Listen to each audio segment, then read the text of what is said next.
Alright, we are live for the Stallions already. Dang it. That's just lost connection for a second.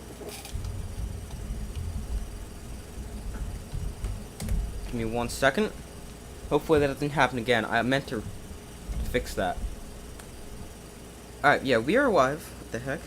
Get some string on me. Oh, let me check the channel. Give me 1 second to pull up some stuff, like the comments. The game. Yeah, the game started. They're 3 minutes in.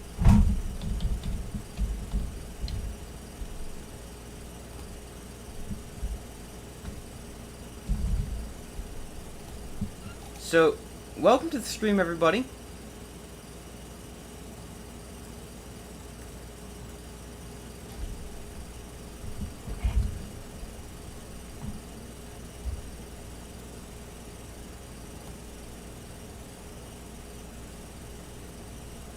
Waiting for this to load. Give me a second. Alright, here we go. It appears as if we've almost got a touchdown already.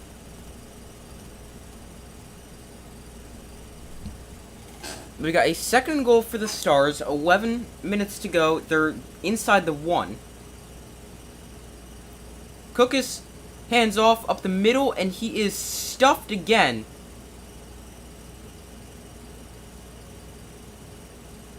Another stop there. Ignore that score for a second. I hate these games on NBC so much.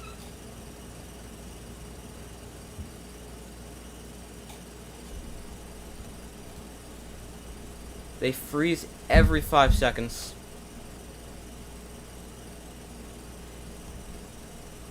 Alright, 3rd and goal here. Oh, and it froze. Alright, Cookus to throw, rolls out to his right. He's pressured to the end zone. That's caught for a Stars touchdown. And they get on the board first.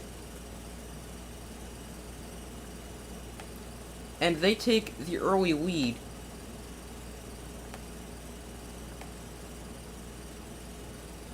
Give me a second to fix all this.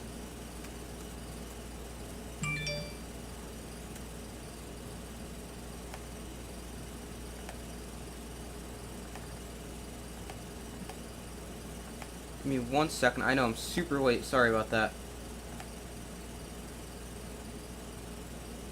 Alright, but the extra point attempt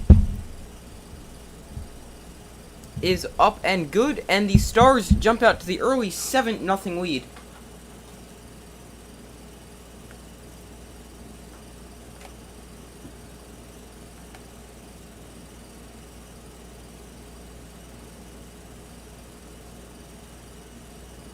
Give me 1 second.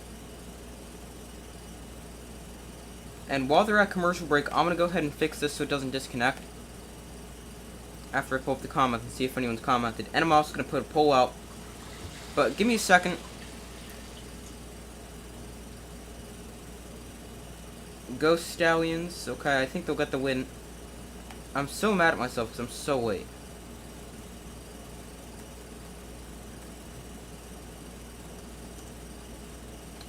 Who will win?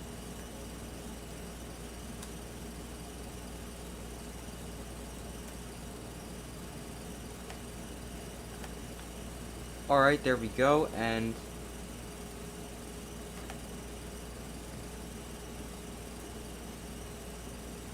alright, you guys vote in the poll. Give me a second to get everything running as it should.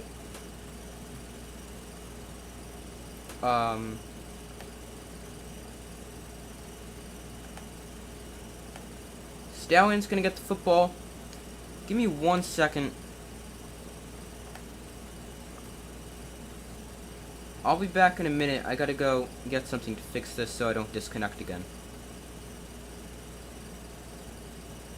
But I might disconnect in the process of doing that. So if I do, if it starts buffering, just know that's why. Oh, dang it. Alright, but I'm gonna be back in a second. And let me fix this so that doesn't happen again, so I'll be back in a minute.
Alright, now everything is good. Stallions offense already in the red zone. Sorry about that. I had to fix that.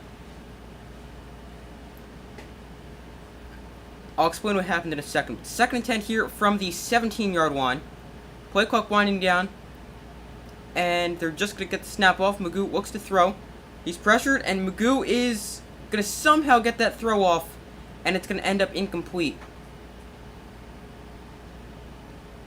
So that'll bring up a 3rd and 10 here for the Stallions. But what happened there was... So I hardwired my computer. So I get better connection. But the thing on my computer broke, so I've got to tape in the wire, and it came disconnected, so I had to retape it, and it took forever.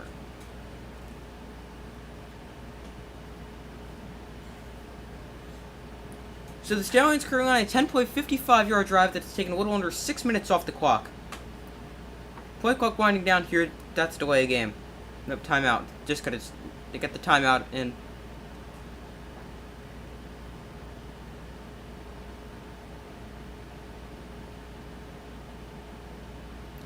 So first timeout spent by either team, 4:16 to go. I've missed like the entire first quarter.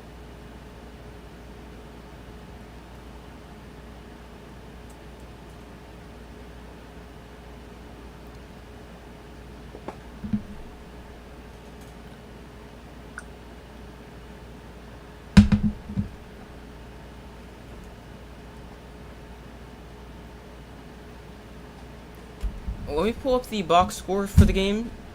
Give me 1 second. But so far, the Stallions are on a 5-play, 55-yard drive that has taken about 6 minutes off the clock. No, sorry, 10-play, 55-yard drive. Currently with the ball on the Stars' 17-yard line, looking to answer after the Stars went 9 plays, 62 yards down the field and scored on the first drive of the game. But let me know your score prediction in the comments. My score prediction, let me check my prediction video that I posted last night.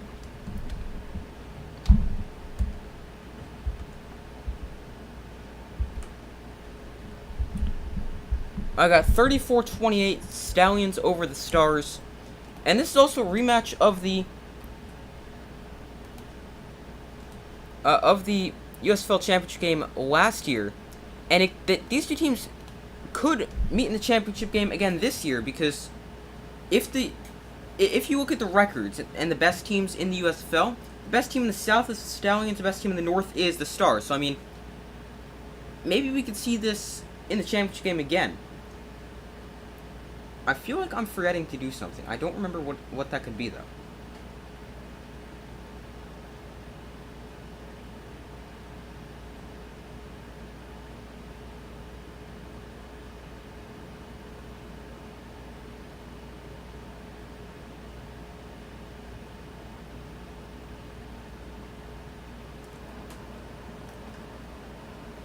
Alright, 4:16 to go, 3rd and 10 here, or 4:16 to go in the third quarter, 3rd and 10 here for the Stallions. They now have 2 timeouts remaining, the Stars still with 3.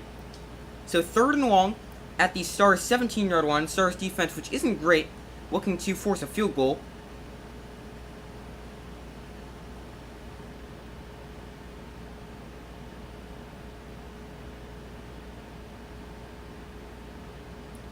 So here is 3rd and 10, Magoo is going to look to throw. He's protected very well. Now he's going to roll out to his right. Magoo on the run, puts on the brakes. Going to go to the end zone. That is... Oh, wow! Sliding catch by Davion Davis. What a play by Alex Magoo. What a nice sliding catch by Davis. And the Stallions with an 11-play, 72-yard touchdown drive, taking 6:09 off the clock. That was a long play. Magoo had plenty of time. Then he opted to roll out to his right, put the brakes on, then throw back across the field. Which isn't always the greatest decision, but he makes a great throw to Davis for the touchdown. And the Stars, Stallions, an extra point away from tying this game up.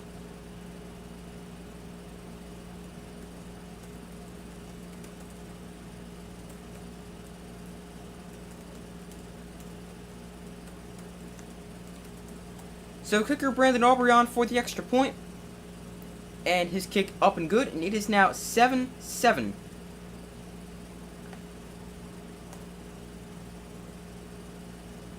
After a 17-yard touchdown pass from Alex Magoo to Davion Davis.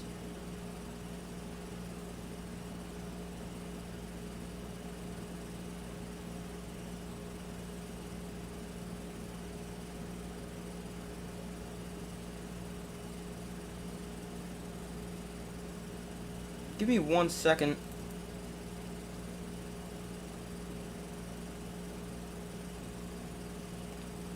But in the future, I don't really think the stream should be this slow, because I'm going to switch to streaming through my faster computer.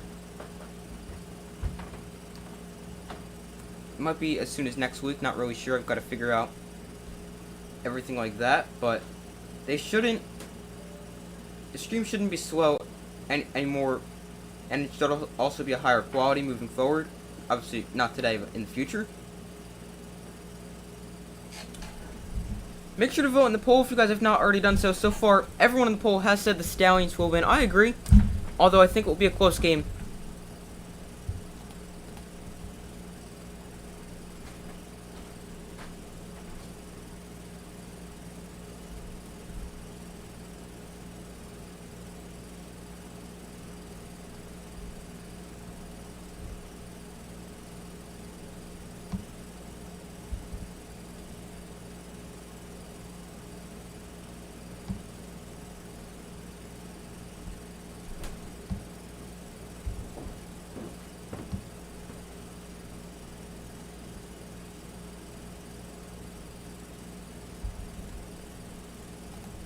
Alright, so still waiting for them to come back from commercial break. The game now tied up at 7. The Stars set to receive the football after their defense surrendered the touchdown on the Stallions' opening drive. So each team, 1 drive, 1 touchdown, and the game tied at 7. This game, obviously a rematch of the USFL Championship game a season ago. I think this should be another good game. I think it will be a similar game.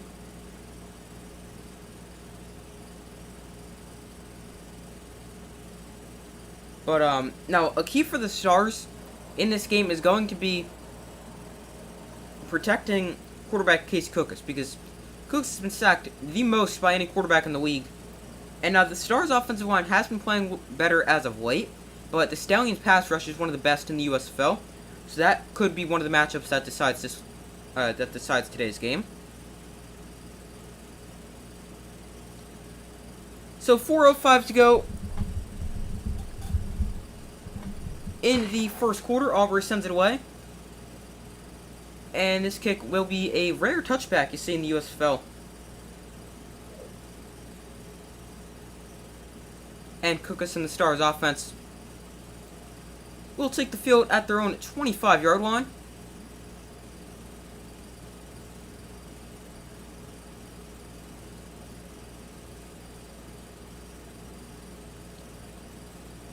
So Stars with the ball, 4:05 to go in the opening quarter. Cookus and the offense back onto the field, 1st and 10 at their own 25-yard line.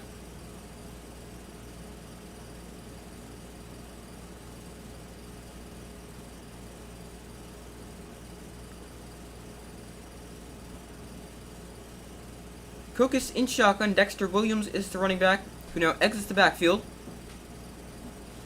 It's empty backfield for Cookus. He looks to throw. Gets it off quickly. That is bobbled and incomplete. Intended receiver there for the Stars was number 14, DeAndre Overton. They've got a great receiving core. Overall, when you look at their receivers, they've probably got the best receiving core in the USFL.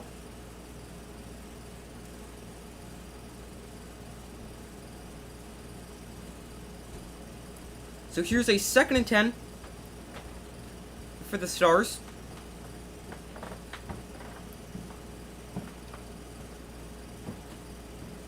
.85, the tight end, caught the touchdown before in motion. Here is to give to Dexter Williams up the middle. Williams will gain 5 before he's taken down. Go Stallions.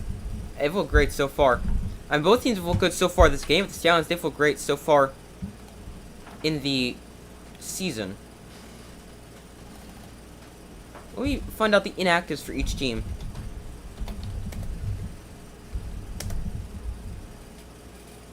After this upcoming play. But Dexter Williams, 4 carries, 24 yards so far today. He remains in at running back. Matt Colburn might be inactive, which is why I want to check. 3rd and 5. Cookus looks to throw. He's going to roll out to his right. He's going to find Williams at the backfield. He picks up the first down and is out of bounds at the 39-yard line. As the Stars move to chains.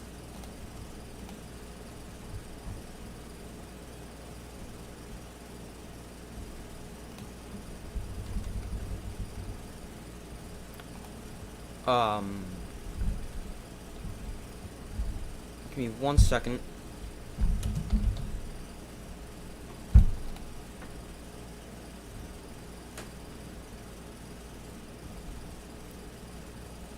Alright, I'll get to the inactives after this upcoming play. From the 40, Cookus looks to throw. Over the middle, he fires. That is caught by receiver Corey Coleman inside Stallions territory with a first down at the 45-yard line.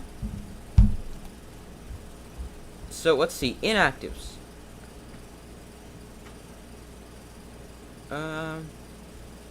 No. Matt Colburn is active, I believe.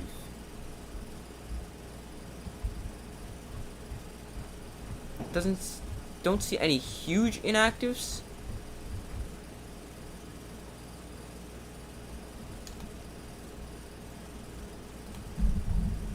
But I'll take a closer look at that in a minute. Alright, so from the 45, Cookus in the pistol. Here's going to hand off to Williams running right, and he is going to get taken down after a gain of a yard.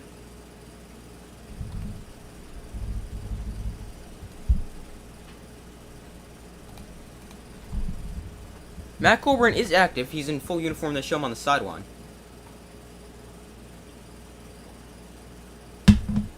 Hasn't seen much, if any, playing time so far today. Not completely sure. Oh, he's injured.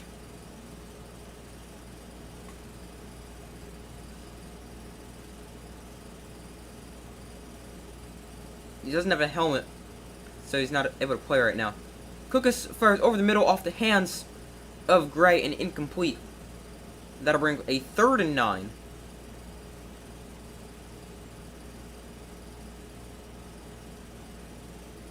For the Stars, but Matt Colburn apparently injured. Let me see if there's anything on him.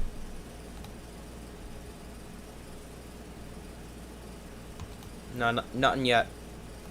But it's going to be Dexter Williams as the main back for the Stars today if Colburn will remain out.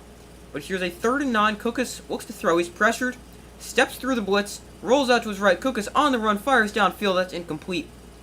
As it's to the sideline. Did a good job avoiding the initial pressure there. And stepping up through the blitz. And it was picked up fairly well, but then it was able to get to him. So the Stars, they will be forced to punt. Game tied at 7 here at the end of the first quarter. So 7-7 in a game that I would expect to be a back-and-forth battle. Both teams with long drives. Just the 3rd drive of the game overall.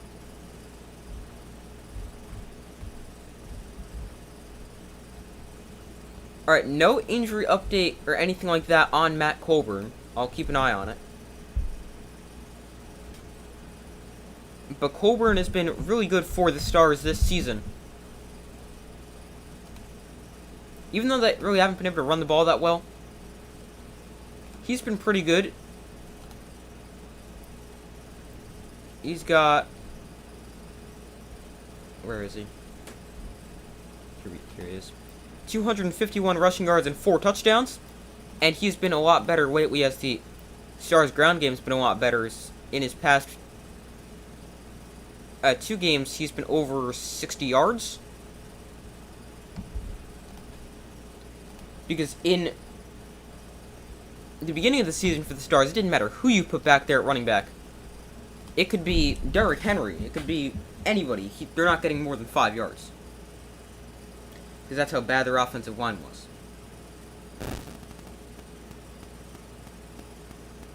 Alright, so Stars, with the football here, they will punt it away on the first play of the second quarter after the Stallions defense forces a incompletion on 3rd and long to bring up a 4th down.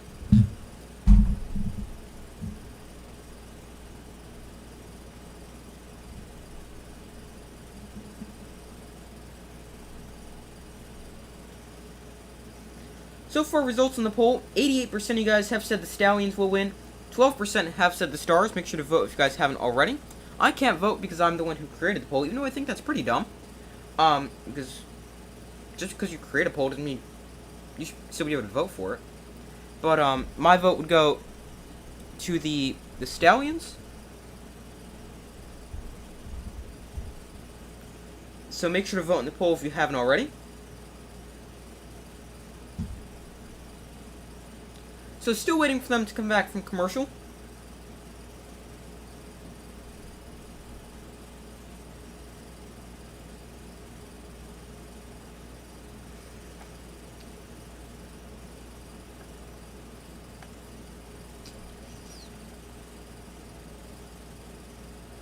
Alright, so the Stars, they send on the punt unit for the first play here of the second quarter.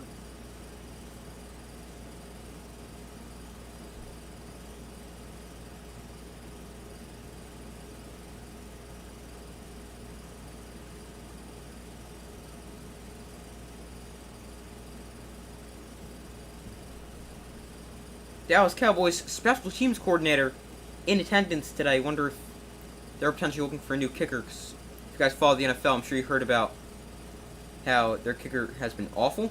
Fair catch called for at the 10-yard line by Davis, and that is where the Stallions will take over. But you wonder if maybe the Cowboys have somebody here because they're looking for a kicker such as someone like Luis Aguilar, who made 8 field goals for the Stars a few weeks ago.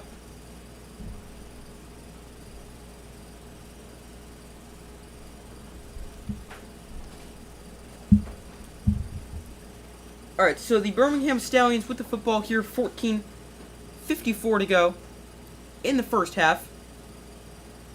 Game tied at 7.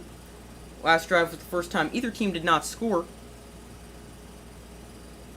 So from their own 10-yard line, Marable shifts to Magoo's left, and he will get the carry here. No, Magoo's going to keep this one. He's got a blocker, and Magoo will scamper out of bounds after a gain of 10. He definitely has been a bit more cautious of a runner now that he's become the starter after the injury to Jamar Smith in week 1, but he will still run the ball.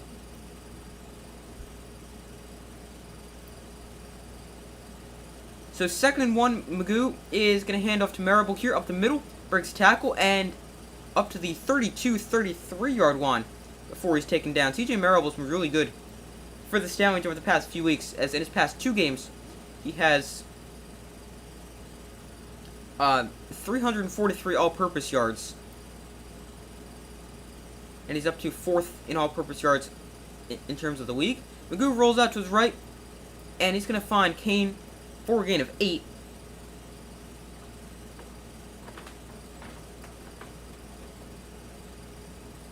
And that'll bring up a 2nd and short. It's going to be a 2nd and 3. Deon Kane's been a big player on special teams for the Stallions so far this season as well, with multiple return touchdowns, including a game winner against the Maulers.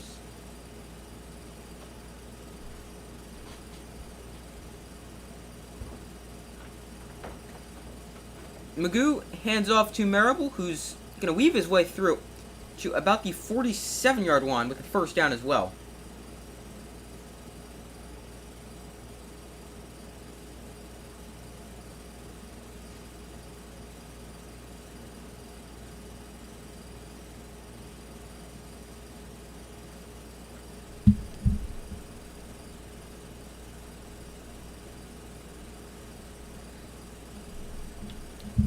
Marable up to 3 carries for 23 yards so far today. 2 of them have come on this drive.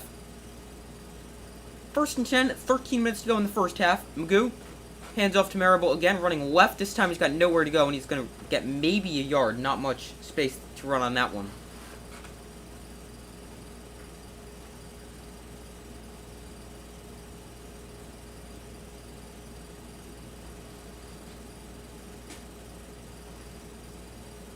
So here is a 2nd and 9 for the Stallions. And now the Stars, they're going to need their defense to be able to stop at least part of the Stallions' rushing attack, because they do not have a good run defense, or defense in general. So they're going to need some help from their defense. Magoo, plenty of time, fires downfield. That's tipped and incomplete off the hands of his intended receiver, Adrian Hardy. Throws a bit high. And that'll ramp a 3rd and 9. Alex Magoo might be the USFL MVP favorite, or at least one of the top 2. The other is either Mark Thompson, who had another tremendous game today with another touchdown. He's now up to at least 12. Didn't see a ton of the game. Just know the Gamblers got the win. But 3rd and 9. Magoo, empty backfield. Here he looks to throw. Over the middle, that is knocked away and incomplete, trying to get it to his tight end, Jace Sternberger. Over the middle, but knocked away by safety. What area is Wiley?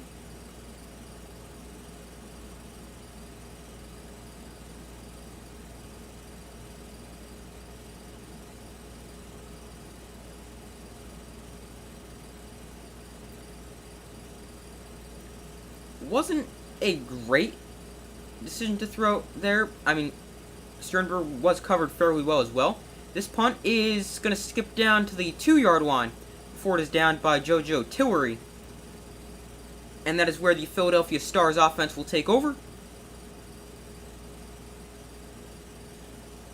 So each team with touchdowns on their first drive, punts on their second drive. Let's see what they've got in store for us here on their third drive.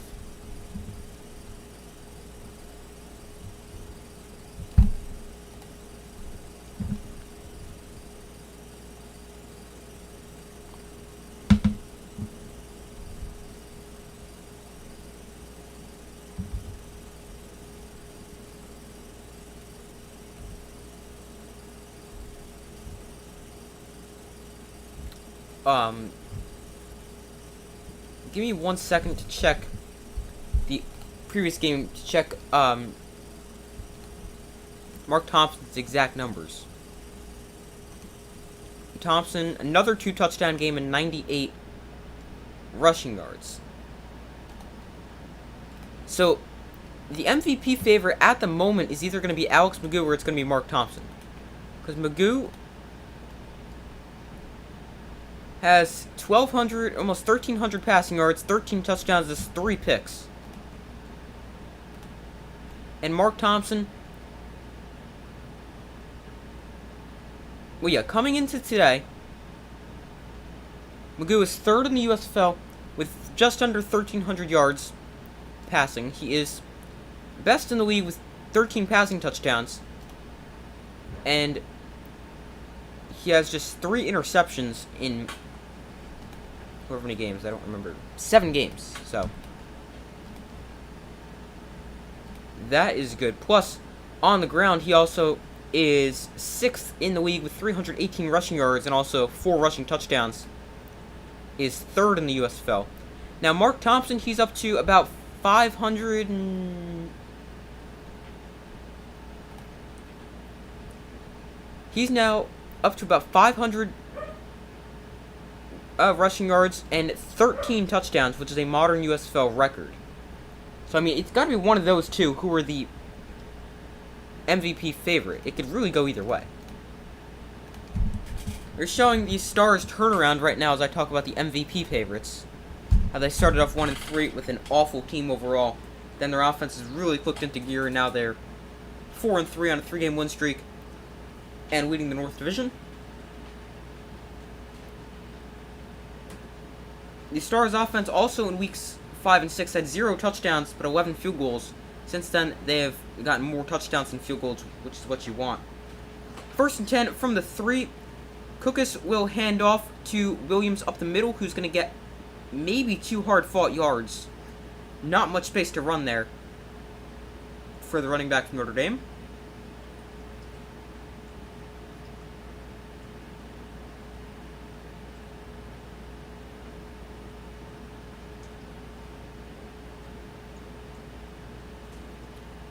So here's a 2nd and 8. They're going to officially give him 2 on that one, even though they were 2 very hard-fought yards.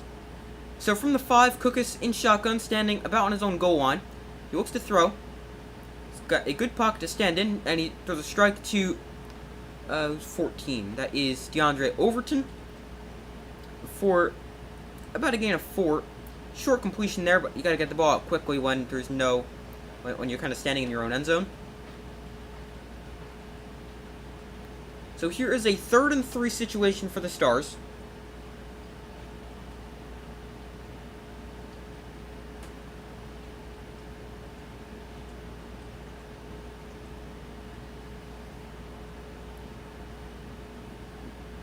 Cookus in shotgun, Williams the back line to his left, play clock winding down, they just get the snap off. Cookus to the outside, that is caught by Gray, his defender falls down, and Gray is forced out of bounds at the 29-yard line. His defender, I don't know who it was, went to go make a play on the ball, missed the ball. It was completed to Gray. He was able to stay in bounds, then he got extra yards as well. Just ran a simple, about 5-yard out route. He was working against JoJo Tillery. He made a play on the ball, then lost his balance. And then picked up some nice yards after the catch before he was forced out of bounds. Gain of 19 on the play. Cookus, off play action, looks to throw. Here he's pressured, steps up in the pocket, and on the run, he fires over the middle to Corey Coleman off his hands, but a flag comes in. I think the best decision there for Cookus was probably just to take off and run. It appears as if it's going to be a defensive hold.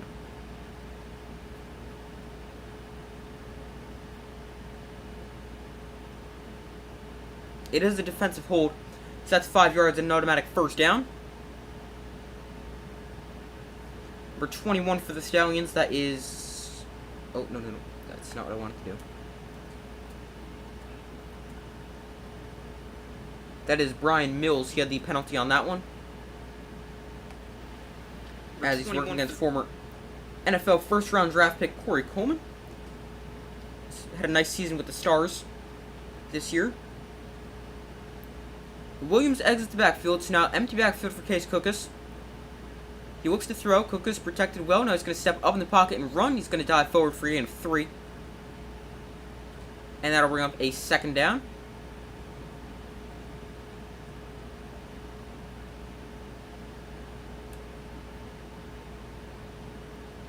Case Cookus broke his leg in the USFL championship game last season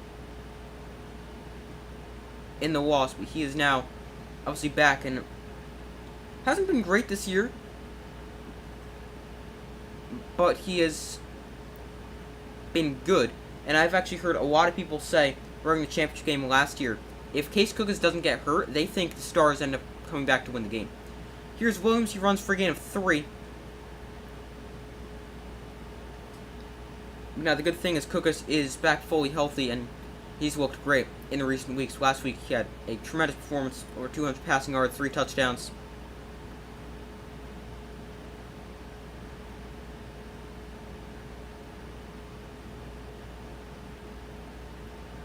So here's a 3rd and 3.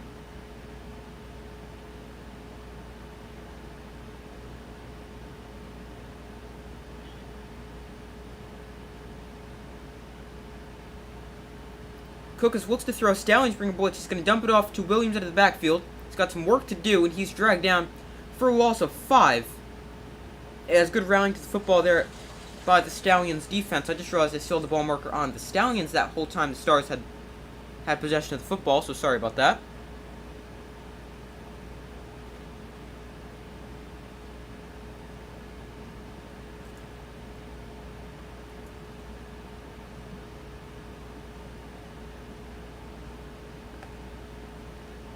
So the punt is away. Davis back deep to receive. He will field this at his own 17-yard line. Flag flies. And Davis returns this up to the 30, so a 13-yard return, but we do have a flag down. So we'll have to see how that impacts the play.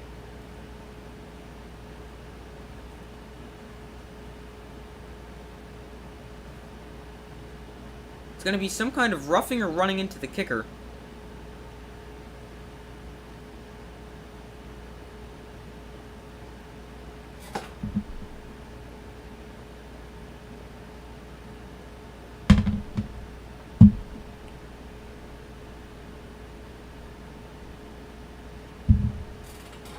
So let's see what this penalty is.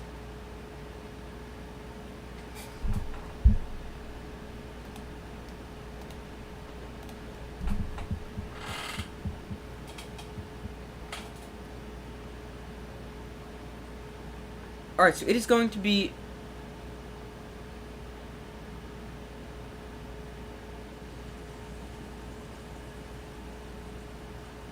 a 5-yard penalty, and it's going to be a re-kick. So running into the kicker, it is now 4th and 2 for the Stars.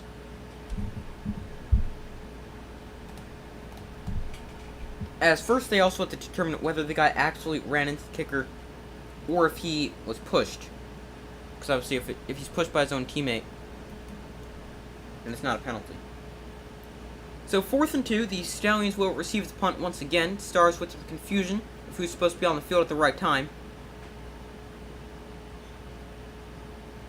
Now that they've got everything straightened out, 4th and 2, snap is off. This time nobody runs into the kicker, comes even close to him. It's a short kick. It's going to take a bounce to the returner Davis, who's going to get taken down at the 6. No, sorry, 81. I thought that was Davion Davis was fielding kicks before. Now 81 fielded that punt. That is Myron Mitchell. Seems like they have a different returner every time I look. But the Stallions, they get the football, not good starting field position, backed up deep in their own territory.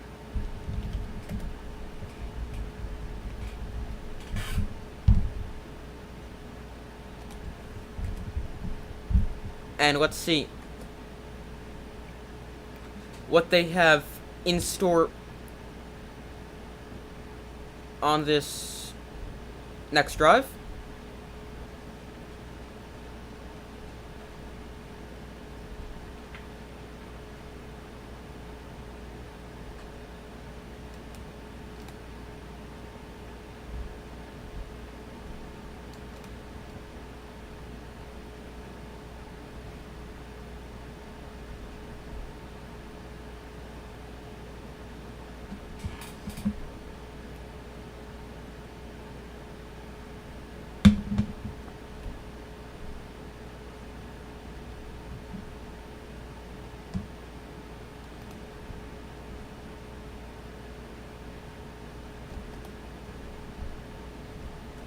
Now, Scooby Wright is still not playing for the Stallions, but there is...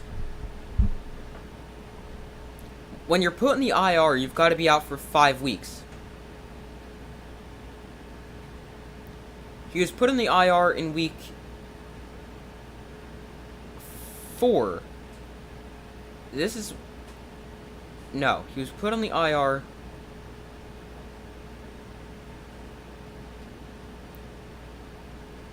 week 5.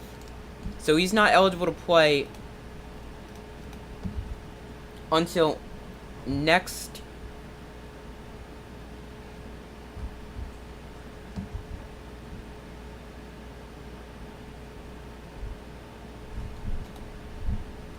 season, or the last week, and there's actually a petition for the USFL to let him play next week against the Gamblers, which is going to be a big game. But the Stallions, they have some big injuries, as Jim R. Smith, Marlon Williams, Bo Scarborough, Bobby Holly, and Scooby Wright have all missed the majority of the season. I've missed the majority of this season. Now, some of them could return. Bo Scarborough, I have no idea what's going on with him. He seemed off for the whole year. He had some kind of knee surgery done. I don't know if he's going to come back at all. Scooby Wright, Will return at some point. He's fully healthy right now. But he's just not able to come off the IR, as I was just saying, until week 10. So 1st and 10, here is the give to 23. That's one of their other running backs. He's going to gain 3. Number 23 right there.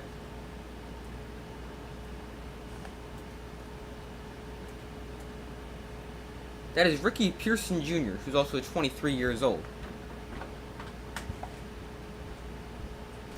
That was actually who the running into the kicker, or punter, whatever you call it, penalty was on. So Pearson remains in at running back. Here's a 2nd and 6.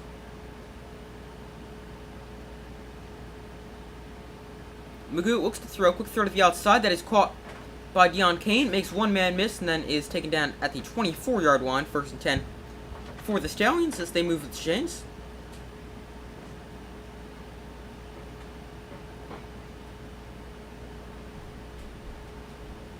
So a little over 5 minutes to go in the opening quarter here.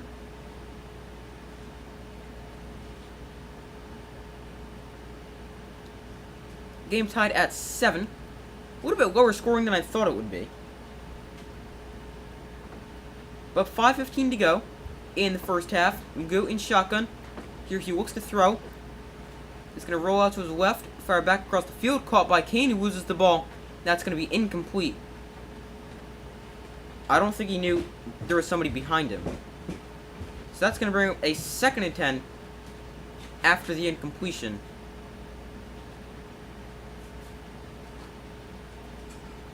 As he made the catch, no, there wasn't somebody behind him.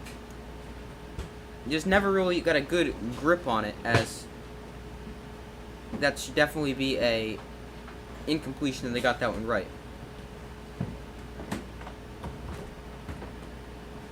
So 2nd and 10 here. Magoo looks to throw, pump fakes, and now hands off to Pearson, who's going to reverse the field. Break this to the outside, lower the shoulder, and gain 7. Physical run there from Ricky Pearson Jr.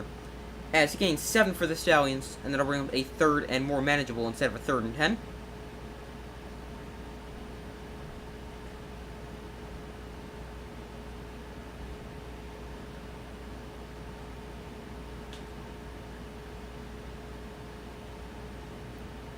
He broke one tackle, ran through another, and gained 7 on that one. So here's a 3rd and 3, Magoo in shotgun. Here they go to the ground. Magoo going to keep this. He's got nowhere. Wow! Alex Magoo is the most athletic quarterback in the USFL. He goes up and over 2 defenders at once, diving for the 1st down. And the Stallions move the chains. He's being chased by defensive lineman, dives over the corner, tries to make the tackle, and picks up the 1st down.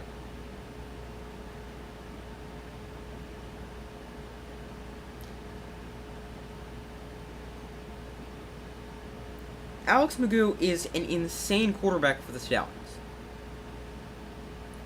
1st and 10, Magoo hands off to Pearson, running left, and Pearson with another good run. If he stayed in bounds, he got 10.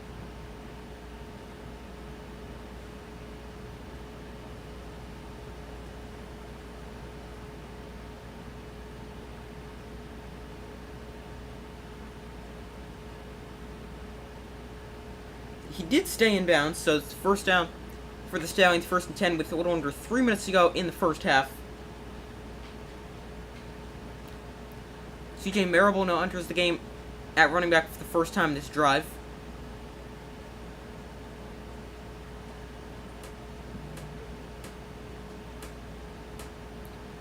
Magoo hands off to Marable up the middle.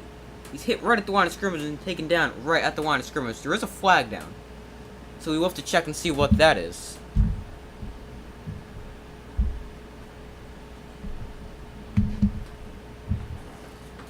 So flag down, 2:36 to go in the 1st half.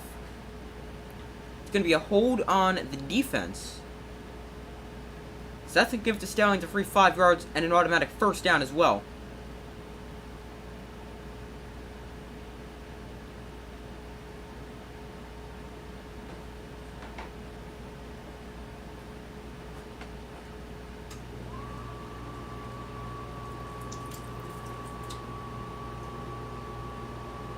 Not every day I see a defensive lineman get called for a hold on a run play. But most likely the final play before the 2-minute warning, Magoo fumbles the ball and the Stars dive on it. The Stars take over with 2:08 to go. And it was Magoo, it was play action. Magoo tried to...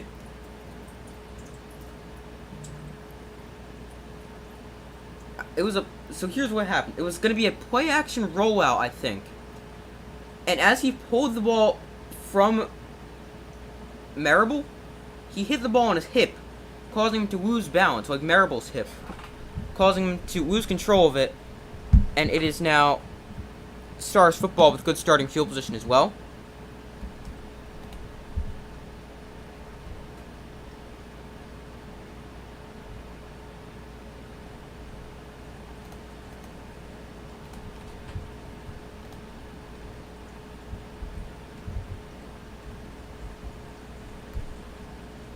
So a turnover there for the Stallions could be a costly one.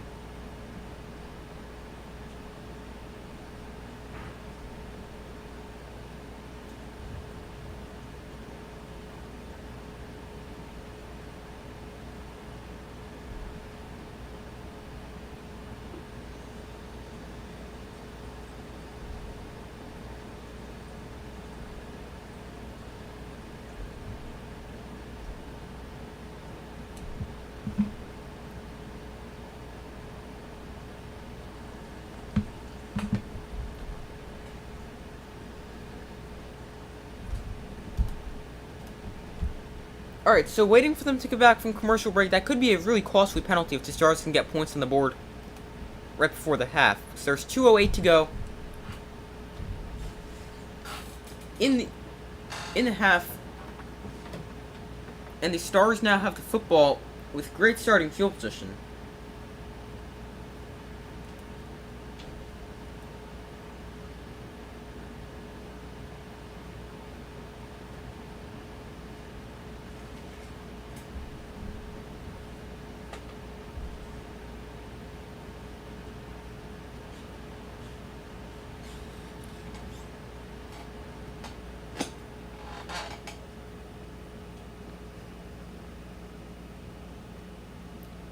So here it is again. Yeah, as Magoo pulled the ball from Marable, he hit it on his hip, his left hip, causing him to lose control of it. So 2:08 to go. The Stars start at the Stallions' 46-yard line, best starting field position either team has had so far today. Cookus off play action, quick throw, tipped and wow, caught by the Stars. Overton makes the catch for a gain of 5. That brings us to the 2-minute warning. It's got to be the weirdest 5-yard completion you're going to see. Was not the intended receiver, but that worked. Case Cookus goes over to him and says, "Hey, thanks for making that catch."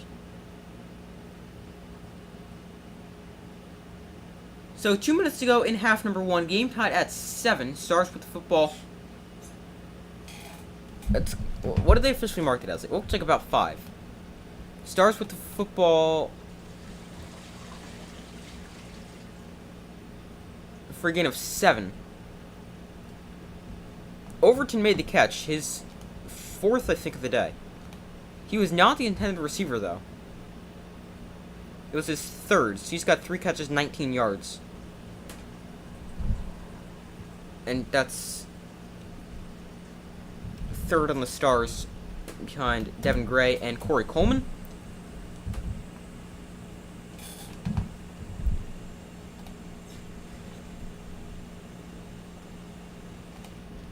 So 2nd and 3, the ball on the Stallions' 39-yard line. After the interesting 7-yard completion and a turnover as well.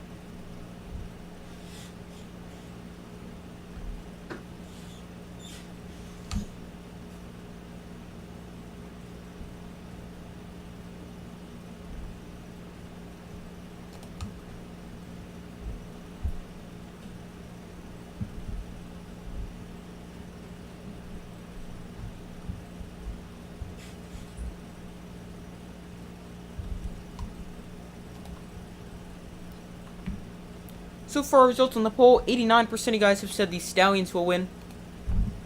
11% have said the Stars. Make sure to vote if you guys haven't already.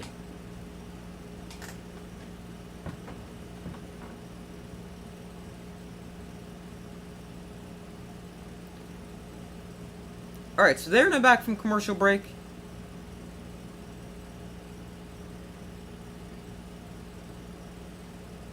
The Stars with the football, 2nd and 3 on the Stallions' 39-yard line. After an interesting completion, it was tipped and then caught by Overton. It looks like he was trying to get the ball to Devin Gray. Instead, Overton made the catch after the deflection.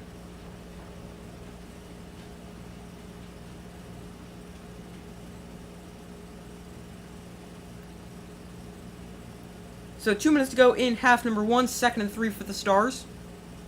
Cookus in shotgun.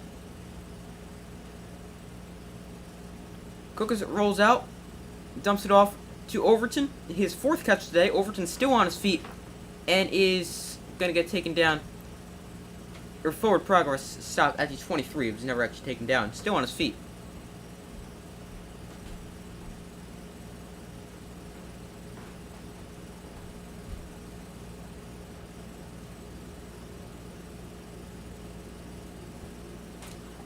That could have been some sort of like a triple option type play where Cookus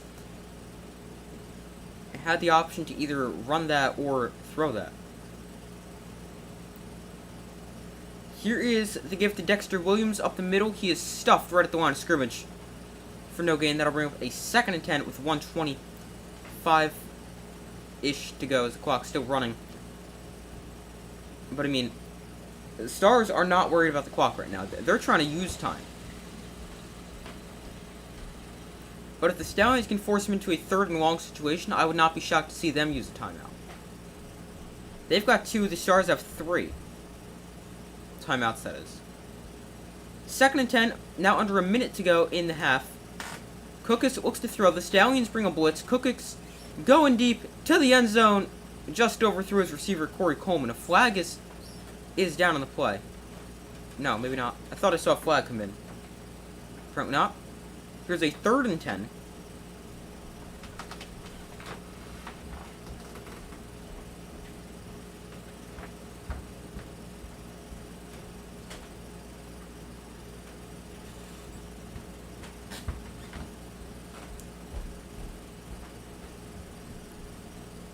So here's a 3rd and 10. Stars 4 of 6 on 3rd down so far today, but they have gotten themselves to pretty short 3rd downs. Just 3.7 yards to go on 3rd down is their average.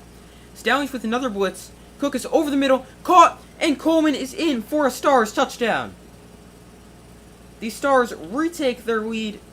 It is now 13-7 as Case Cookus finds Corey Coleman for a 23-yard touchdown completion with 47 seconds to go in the first half. And they capitalize off of the turnover.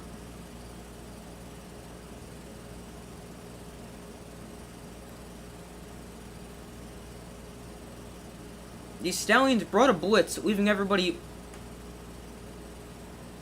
one-on-one on the outside, and Coleman easily able to beat his man, who kind of just stands still the entire time.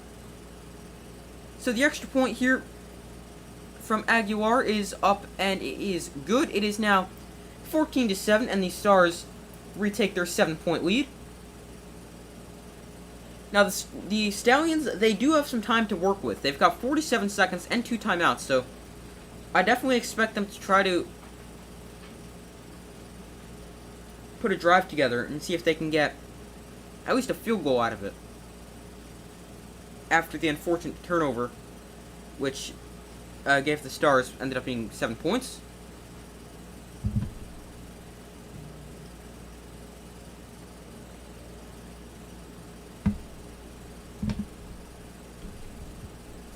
So far, results in the poll, 80% of you guys said the Stallions will win.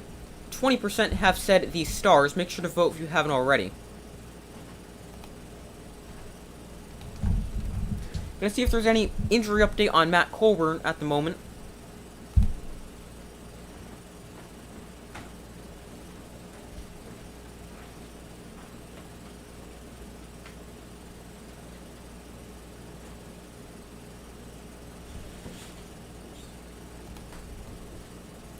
1 second.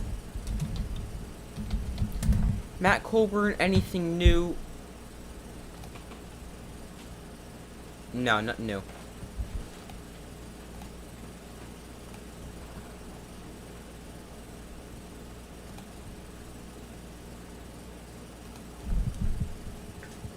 The only thing we know about Matt Colburn right now is he is out with some kind of injury. It's like it's a lower body injury, I think. But that means Dexter Williams will see the majority of work at running back for the Stars today. If Colburn remains out, which it seems like he will, so he does not have his helmet on.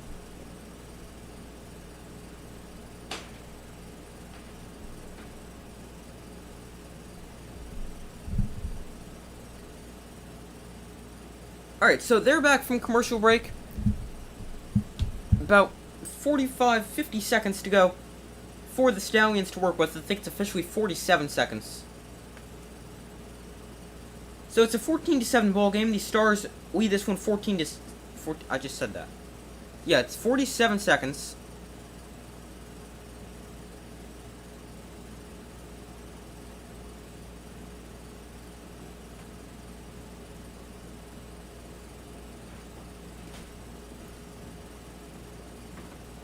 So the kick is away. And this is going to be a touchback as the ball bounces into the end zone.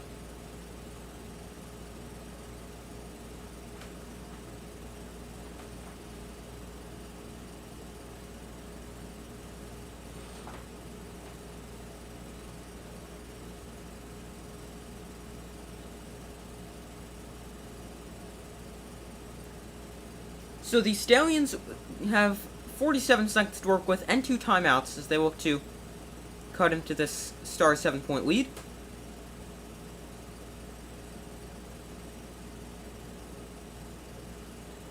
So Magoo in shotgun, Marable the back one to his left.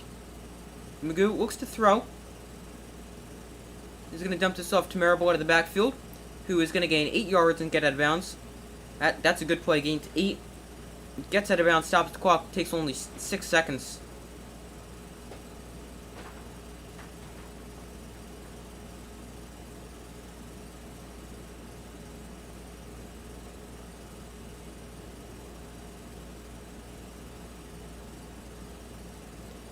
So 2nd and 2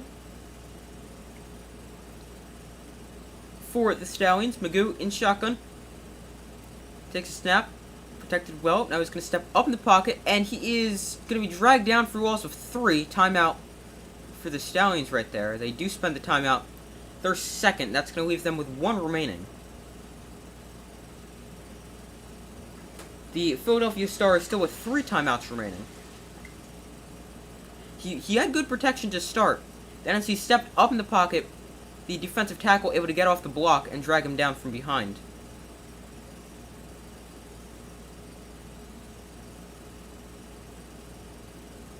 Just grabs his jersey and doesn't let him go anywhere.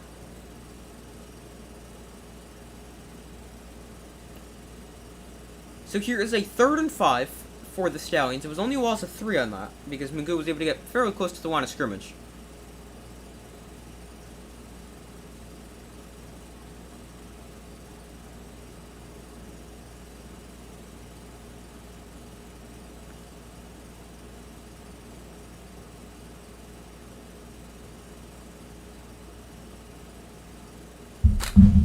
Whoops. Just accidentally kicked my tripod. Don't know if it moved at all.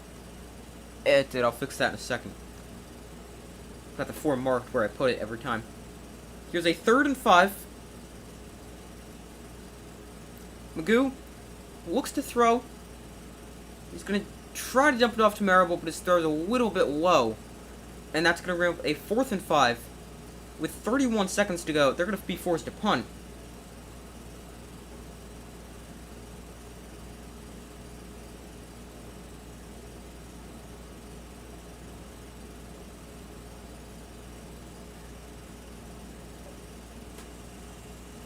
Even if they're able to complete that, I don't know if Marable picks that one up anyway, because there's a defender closing in on him.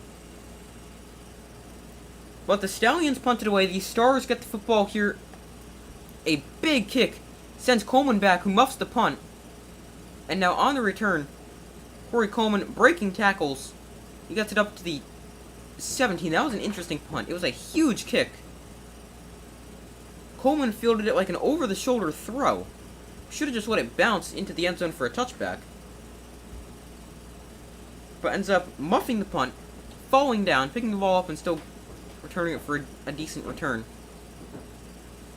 So the flag, let's see what the flag is. The ref just had his back to the camera. Interesting. It's going to be a holding penalty on the Stars. That'll back them up. And they will begin. I would imagine they'll just take a knee right here, right? Up by 7. They don't get the ball at the half, but what can you possibly do with 18 seconds deep inside your own territory? They do have 3 timeouts, but I still don't even know if that's just completely enough time. It's just 18 seconds to go get yourself into field goal range.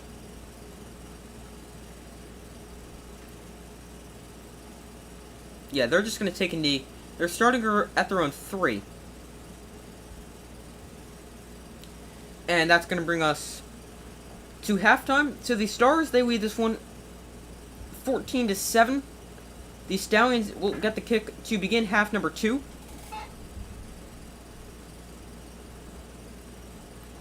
And I am going to be back. I'll be back in a minute. And I will let you guys know my updated score prediction, all that stuff, when I come back. But make sure to vote in the poll if you guys have not already. Let me know your updated score prediction. I will be back in a second. So, yeah, I'll be back in a minute.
Alright, I'm back. Thank you guys for staying with me. No dominant team in the league right now, except maybe Memphis won 4 in a row. Yeah, that's true. All the teams seemed pretty balanced. Hold on, I just need to check something real quick. Give me 1 second.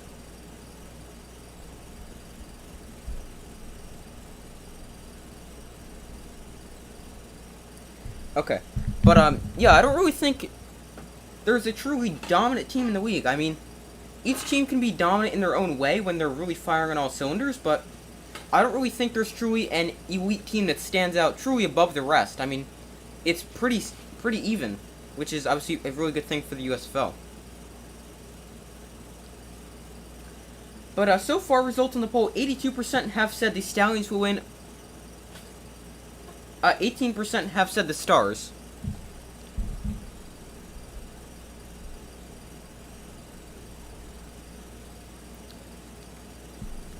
But, let me know your updated score prediction in the comments. My original prediction was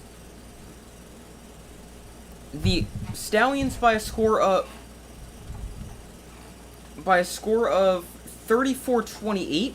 The first half was a little lower scoring than I expected, but I still think this could be a higher scoring game overall. I think the offenses will open up a bit more in the second half.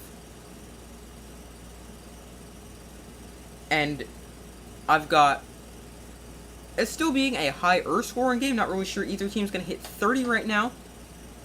But I'm going to stick with the Stallions. Why not? I mean, this game is still a true coin flip for me. It could go either way. But, yeah, right now, it could truly go either way. I'm going to stick with the Stallions. And we'll say by a score of, I don't know, maybe a little bit lower scoring, well, 28-24 or 28-27, something like that. I think it'll be an entertaining second half, pretty close, as I think this entire game is going to be pretty close. I could see some teams getting ahead, but I think the final score will be pretty close because both offenses are just so good. They could come back pretty quickly.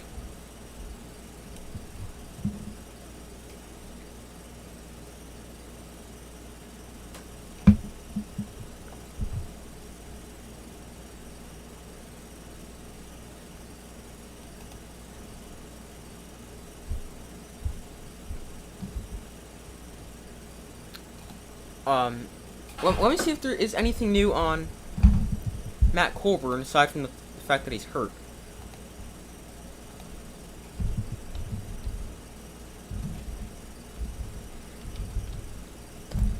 Matt Colburn, let's see. No, nothing new.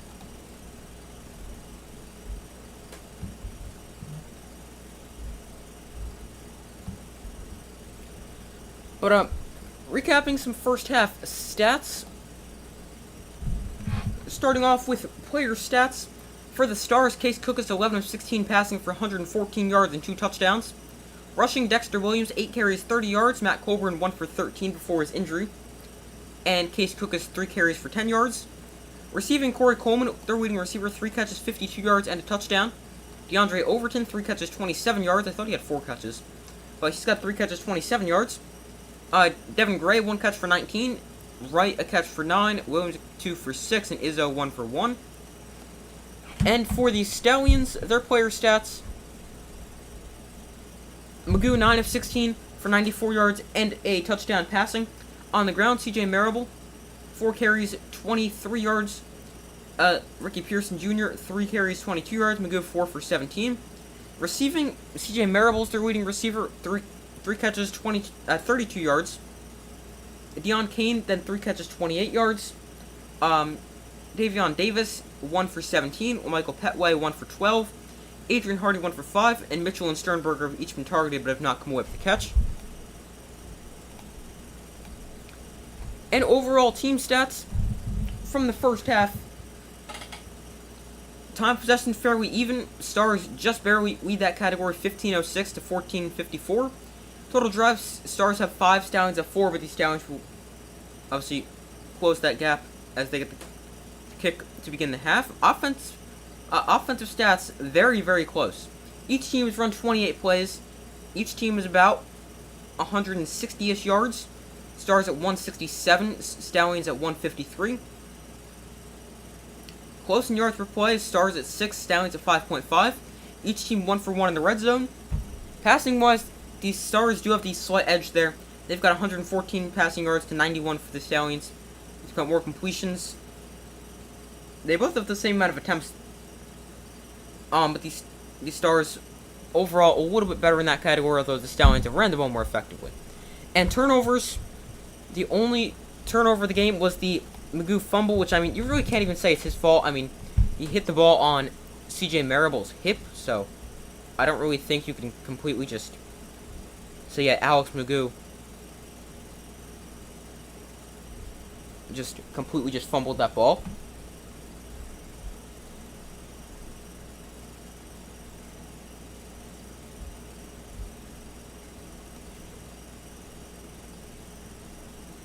This is also the final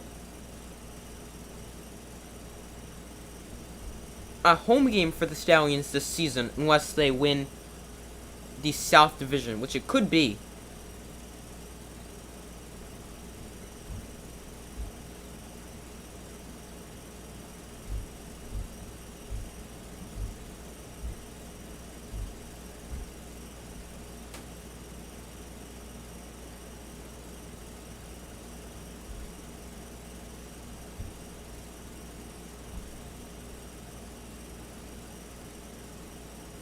Fun fact, exactly 2 years ago today, the USFL announced they were going to make a comeback.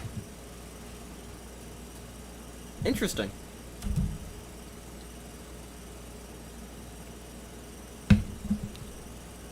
Showing some first half highlights.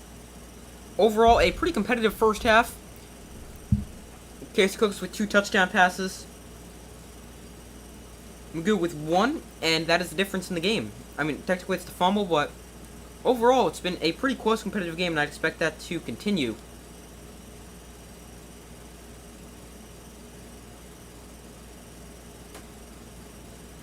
So, the start of the second half here, the Stars lead the Stallions 14-7. We make this a quarter 3.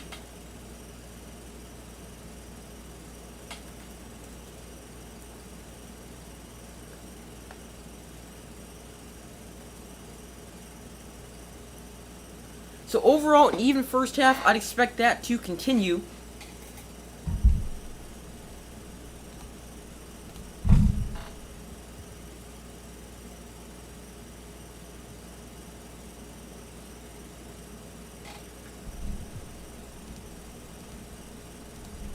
So Magoo and the Stallions offense will get the football here to begin half number 2.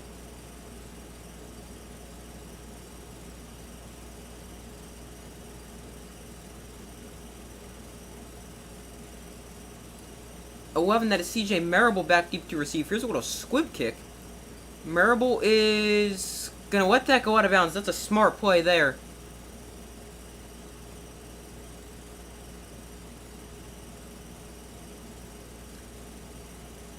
And the Stallions will have excellent starting field position here to begin half number 2.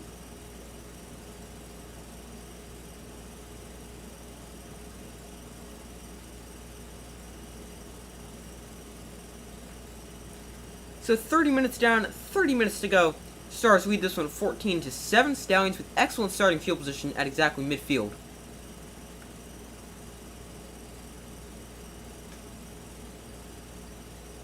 Smart play by Marable to let that go out of bounds. Here's Magoo to throw to the outside, caught by Michael Petway, and Petway will gain 15, getting it to the 35-yard line.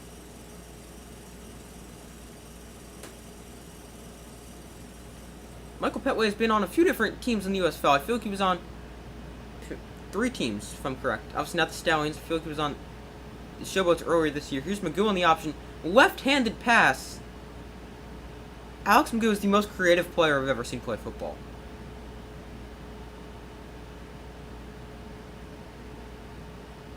It's an option play. There is no way that's supposed to be a pass play. Yet Magoo somehow gets the ball into his left hand and just throws that out to his receiver. Deion Davis, or Davion Davis, sorry. I always got Deion Kane and Davion Davis mixed up, or combined their names, as I did there. But Magoo, his creativity is insane. Here's the keeper for Magoo on second down. He is forced out of bounds after a gain of 2.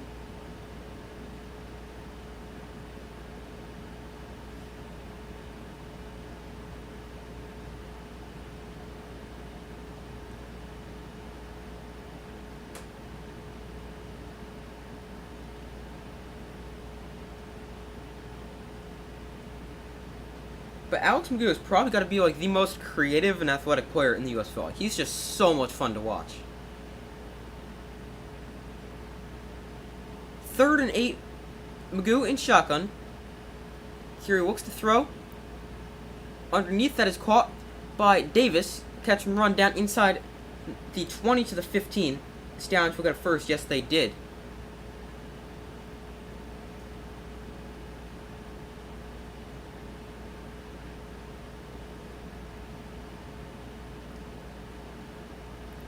Nice catch and run there for Davion Davis, who had the sliding touchdown catch earlier in the game. So 13 minutes to go in the third quarter. Magoo in shotgun. Merrill with the back on to his left. Tight end Jace Sternberger in motion. Here is the give to Marable up the middle. Marable is going to run for about 6, maybe 7 on that one. And that'll bring up a 2nd and 3 or 4.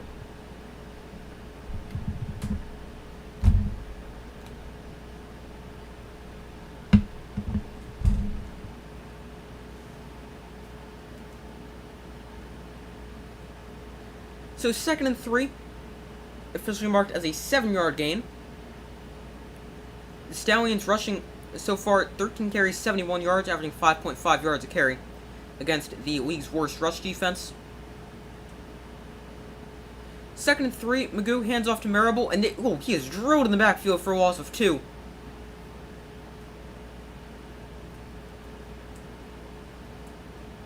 Linebacker 55, Gabriel Sewell, who is brother of Lions left tackle Panay Sewell, just exploded through that hole and destroyed CJ Marable in the backfield right there.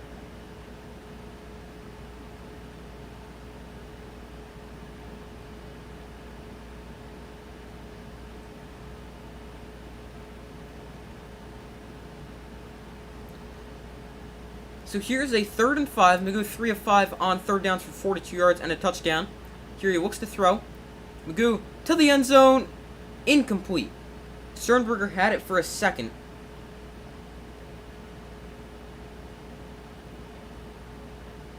But was unable to hold on. And they'll be forced to settle for a field goal here on 4th and 5.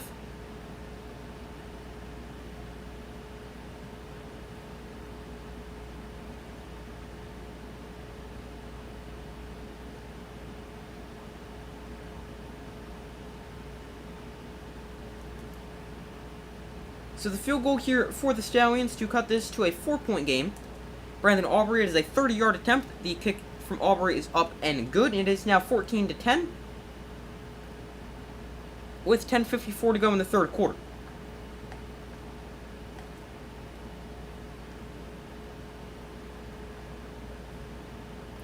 So the Stars offense will come on the field for the first time in half number 2. They currently lead this one by 4.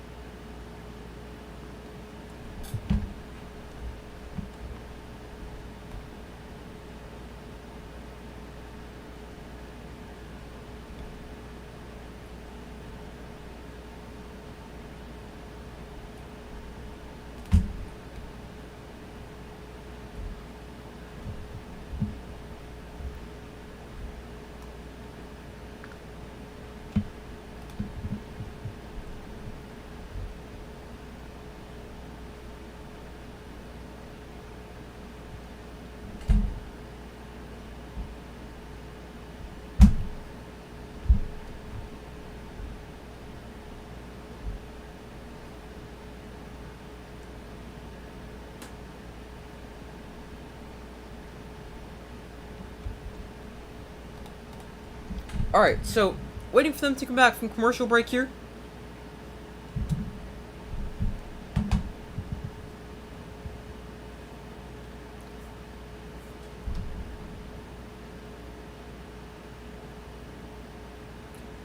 The Stars lead this one at 14-10. They will get the ball for their first possession of half number 2 after they get back from the commercial.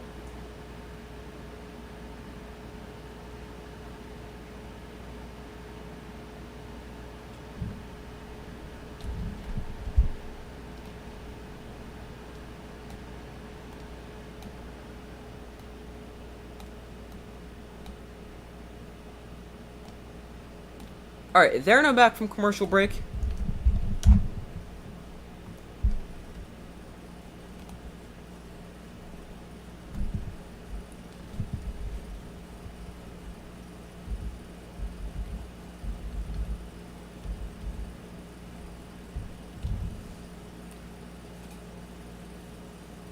So the Stars, they will get the football. Updated results on the poll. 75% of you guys have said the Stallions win. 25% have said the Stars. Make sure to vote if you haven't already.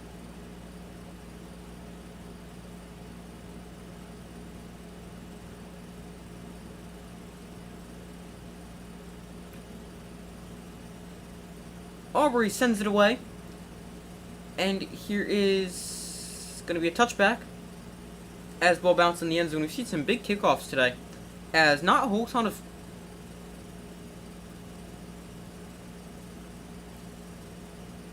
There's not a whole ton of touchbacks in the USFL, but I think we've seen 3 so far today.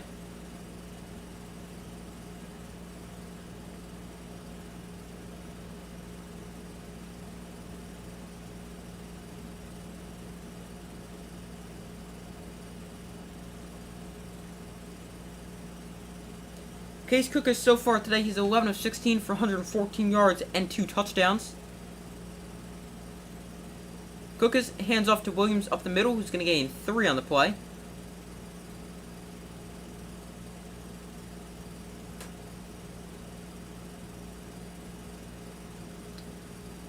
New Jersey is favored over Memphis tomorrow by 2. Difficult to believe Memphis is playing at home in Birmingham. Wait, what?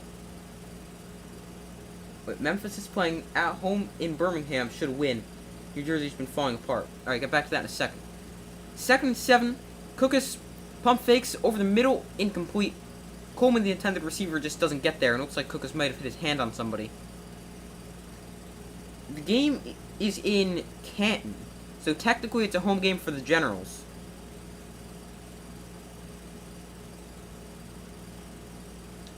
But, yeah, when I saw that the Generals were favored on that game, I was surprised. 'Cause, I mean, yeah, as you said, the Generals have been falling apart, and Memphis is probably the hottest team in the USFL. They've won 4 straight. Get back to that in a second. Cookus looks to throw. Now he's going to step up and run. Cookus is going to gain 5. That'll bring up a 4th and 2. And most likely, they will have to punt it away. But the only thing I could think of is why they could say the Generals would be favored there is maybe they think their run game is going to be good enough to lead them offensively, even though I don't really think... It could be, but I mean, they face a really good Showboat's run defense, who's got one of the best defensive fronts in the USFL, so it is definitely hard to believe that the Showboats are not favored over the Generals, even though the Generals are technically home. Here is the return by Davis. He's going to return it up to the 41.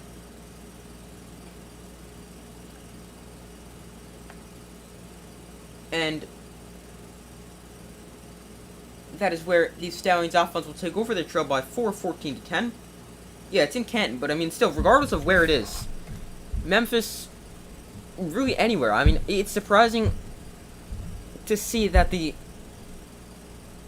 are favored. I definitely agree with you. In fact, when I was looking at just all the games preparing for my predictions video yesterday, I still couldn't believe that they were favored.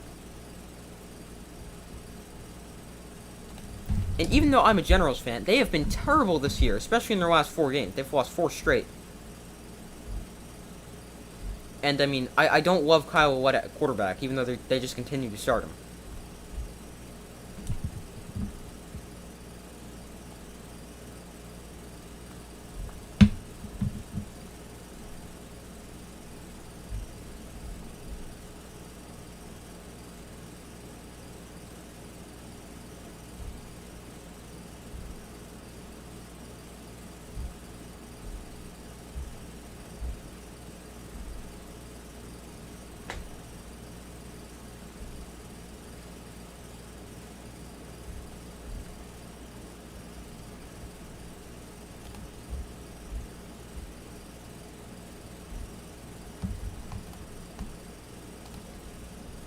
Alright, so waiting for them to come back from commercial break, the Stallions get the football back. They trail by 4, but their defense forced a punt on the first play of, or on the Stars' first drive of the second half.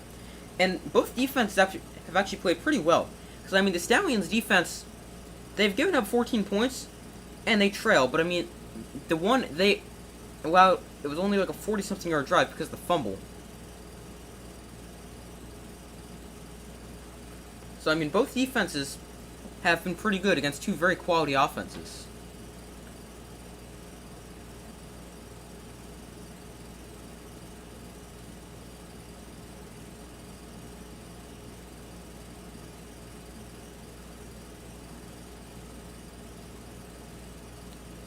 Alright, 1st and 10 here, 9:08 to go in the third quarter.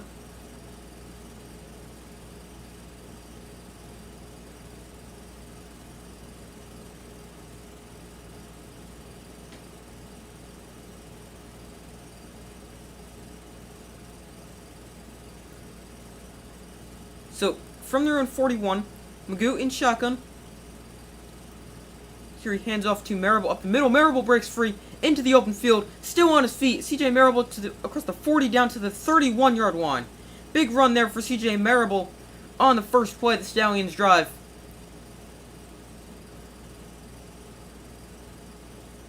CJ Marable has been really, really good for the Stallions in the recent weeks.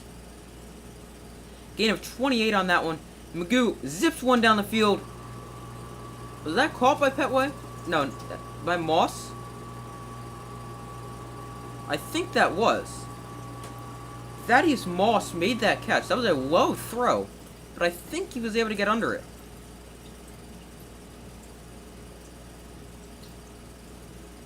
Yeah, that was a catch. That was a nice catch by Thaddeus Moss there. Really nice catch. So 2 plays and the Stallions already at the 10-yard line, but it's 1st and 10 from the 10. Magoo in shotgun. Here they go back to the ground with Marable. Marable looks for a lane. Oh, he fumbles the ball! And it's scooped up by the Stars. That is a costly turnover.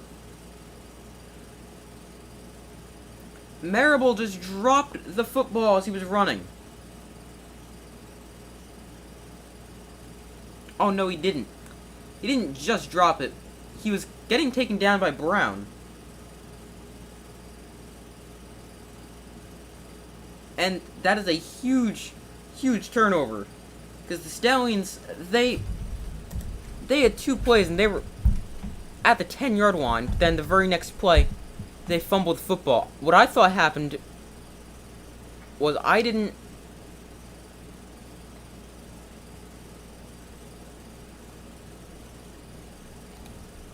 think it was actually hit by the Philadelphia Star at all. I thought what happened was he went to switch the ball from his right hand to his left hand. But that is not what happened.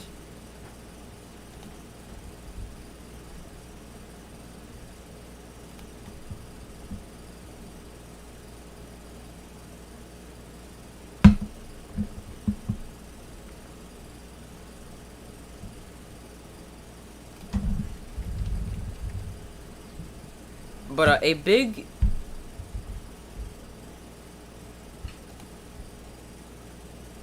turnover there.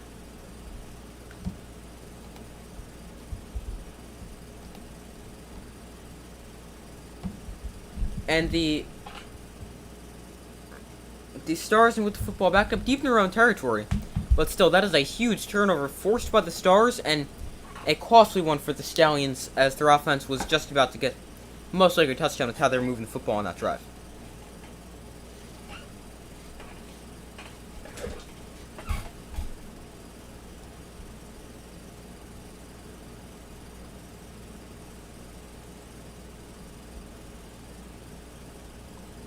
Crazy how close the Gamblers-Maulers game was. I really didn't see a ton of that game. I saw that Mark Thompson had another multi-touchdown game. I saw Chris Blewett missed a potential game-winning field goal with about a minute 40 to go. But overall, I didn't really see much of that game.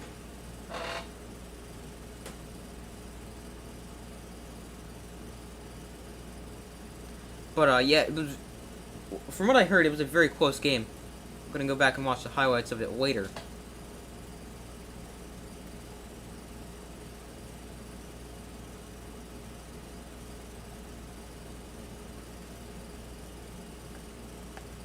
Alright, so 1st and 10 from their own 4 after the fumble. Cookus in shotgun. Here he's going to hand off to Dexter Williams, who is going to gain 2 on the play. Getting it up to the 6-yard line.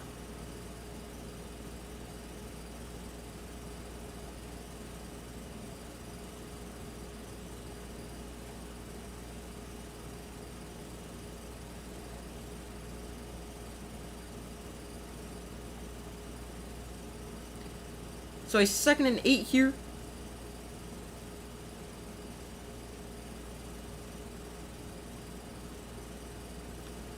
After the 2-yard run, Cookus in shotgun. Williams back on to his right. Cookus looks to throw. Protected well. He's going to go deep down the field. He's got a man. Caught by Corey Coleman. Breaks the tackle. Still on his feet. Corey Coleman across the 50. And he's taken down at the 39-yard line. A big completion from Cookus to Coleman. And they are set up inside Stallion territory. Gain of 56 on the play.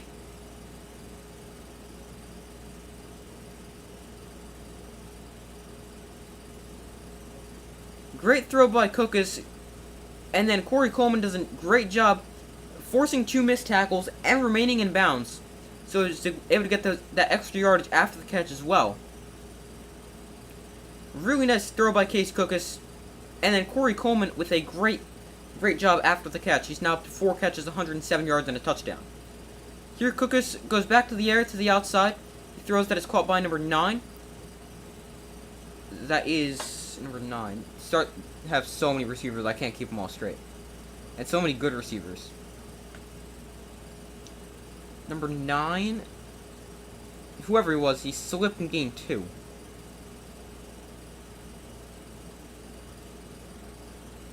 That is Terry Wright.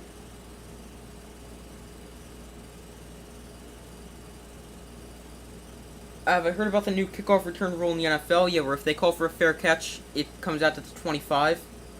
If they call for a fair catch inside the 25, it comes out to the 25 or something like that. Cookus throws... Was that picked? I think they hit the ground. Incomplete.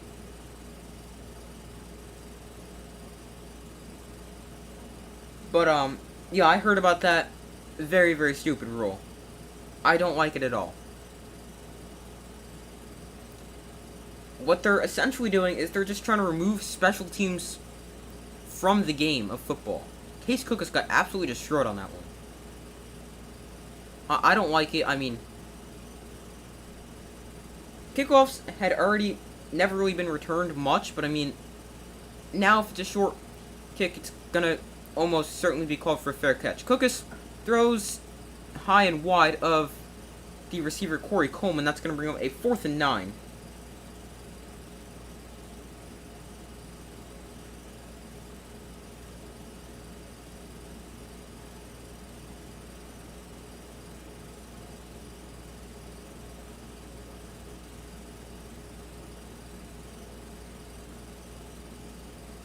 Defeats the purpose of a... What do you mean defeats the purpose of a punter? Here's a punt. Fair catch called for at the 17-yard line by Davis.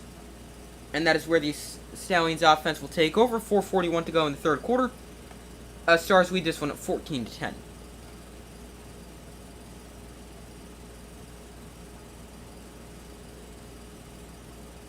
But I'm kind of confused how you say defeats the purpose of a punter, because, like, there's still going to be punts, but...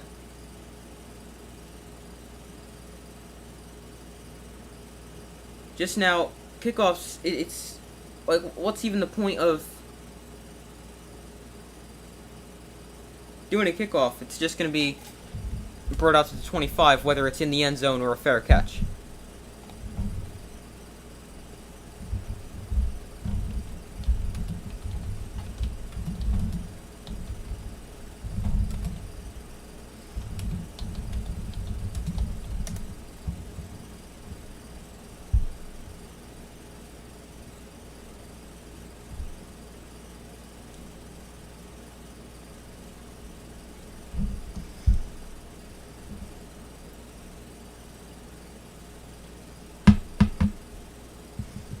So apparently it's just a 1-year thing.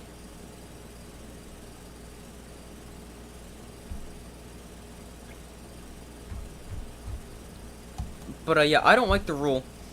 Now there is still some people that like won't just fair catch it, like former USFL MVP Cavante Turpin, who's the returner for the Dallas Cowboys, said he doesn't care about it. He's not really going to change. He's going to return the kickoffs. And I mean, here's exactly what he said. I don't care. I don't really care about the kickoff return rule because I'm not fair catching on a kickoff. Just being real with you. Punt return, yeah, but kickoff return, I'm not fair catching. So that new rule, don't really care about it. They had it in college and I didn't fair catch.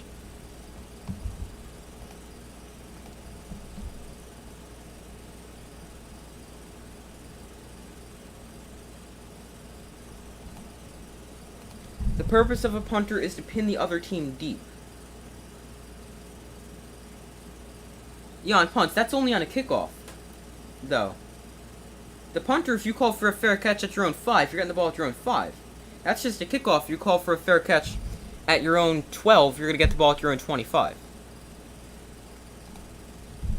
Here is Magoo. He's going to find Pearson out of the backfield for a loss of a yard.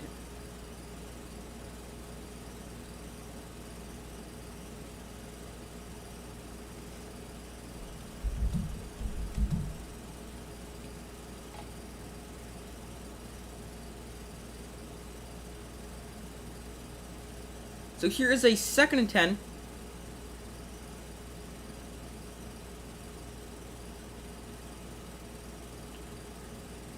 Magoo in shotgun. Here he looks to throw. Flag flies. Magoo is pressured and he's brought down from behind. Kind of got taken down awkwardly.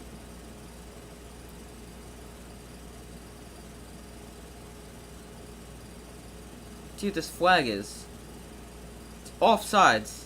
So they had a free play. They obviously did not capitalize off that as it was just a sack, but still takes away the sack and gives the Stallions a free 5 yards. That'll bring up a 2nd and 5.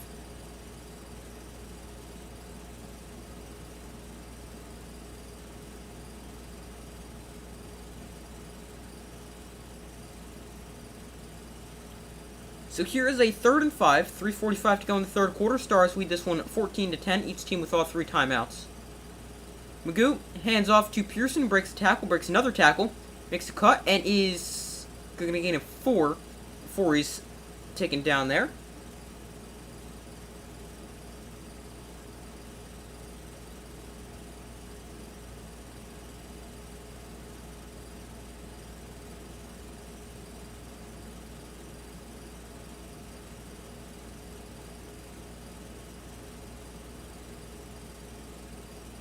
So far, results on the poll, 75% of you guys have said the Stallions will win, 25% have said the Stars. Make sure to vote if you guys haven't already. The Stallions go with their 3 fullback-like formation, and they give the ball to Pearson, who's able to pick up the 1st down, gaining about 3 or 4 on the play. I think they call that formation the T.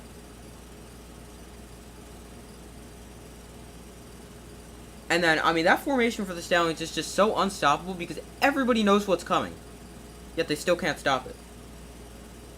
The only thing you really don't know about it is who's going to be completely getting the ball and what direction it's going. But, I mean, you know a run is coming some way up the middle. The Stallions now 104 rushing yards, 5.8 yards to carry as a team.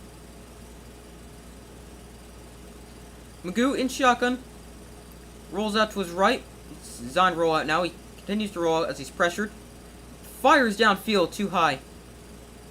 And off the hand of Jay Sternberger and incomplete.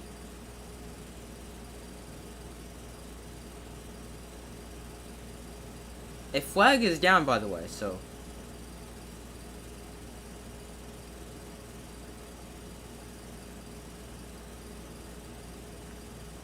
It is going to be an offensive holding penalty. So that will back them up 10.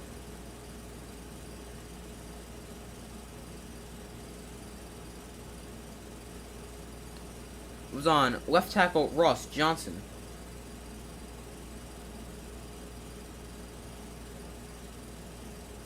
So 1st and 20 here. Backed up at their own 19. Magoo in shotgun. Marable exits the backfield here. Magoo looks to throw. Now he's going to step up in the pocket and throws a strike. Hardy on the run. Adrian Hardy into Stars territory to the 30 to the 20. And he is taken down from behind at the 10. A huge catch and run there for the Stallions. As Magoo gets it to Adrian Hardy for a massive gain. That was Davion Davis. Gain of 71. I thought that was Adrian Hardy. What number? Is he 15? Adrian Hardy's 16. That was Davion Davis, who was 13. Sorry, I said the wrong guy there. But a big play there for the Stallions. As you said, yeah, almost takes it all the way. He's taken down at about the 10.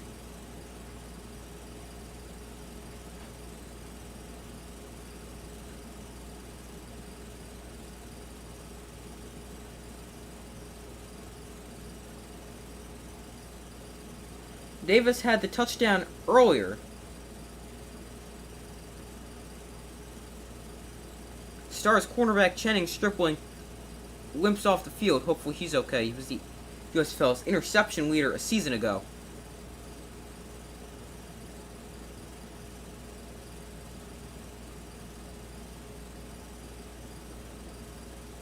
Makes his way slowly off the field. Hopefully he's okay.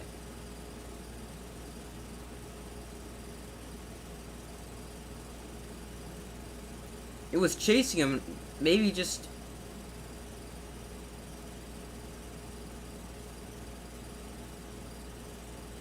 I don't know, it was just running fine, then something happened causing him to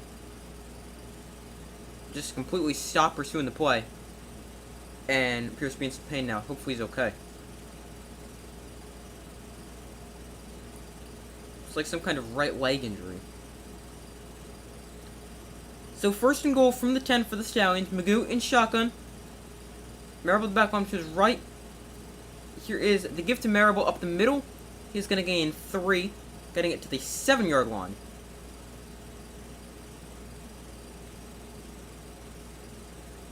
The Stallions on the season they score 78% of the time. They score a touchdown on 78% of the time they're in the red zone, or 18 of 23. That's best in the USFL. Today, they're just 1 of 3. So they really need to get a touchdown here.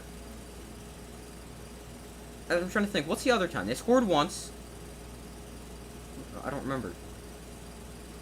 Here is the give to Marable running left. He's going to lose 3 on that one, backing him up to the 10-yard line. But the one was because they fumbled. The other, they scored. Oh, the other they kicked a field goal?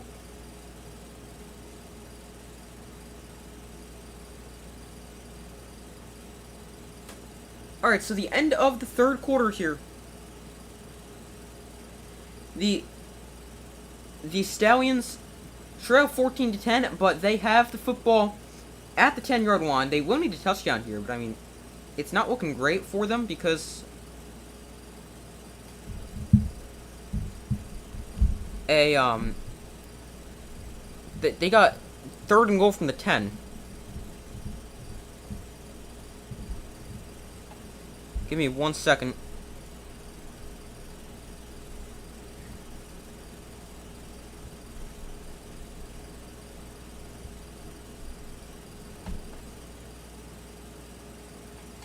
Alright, but so far results on the poll, 77% of you guys have said the Stallions will win. 23% have said the Stars.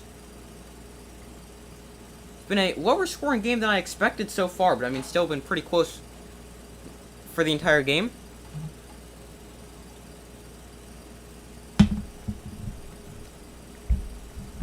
Alright, no, I don't usually go take a break at the moment, but I gotta go feed my dog, so I'll be back in a second. There's nobody else available to do it. But I'll be back before the quarter starts.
Alright, actually took a bit longer than I was expecting, so sorry about that, but the Stallions got a touchdown. They now lead this one 17-14.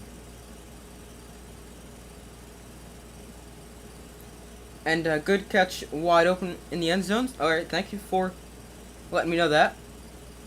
Let me see if I can find a video of it. I doubt they'd have it out yet.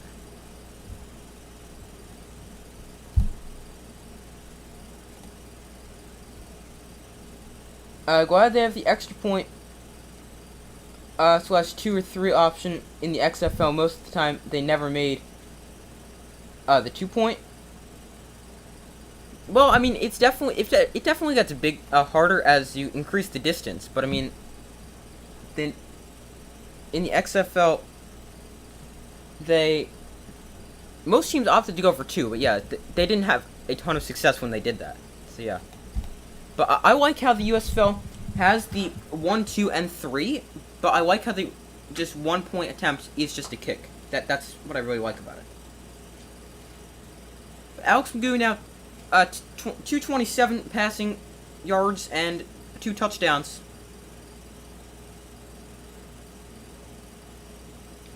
Brandon Aubrey tees it up, and he is set to send it away to the Stars.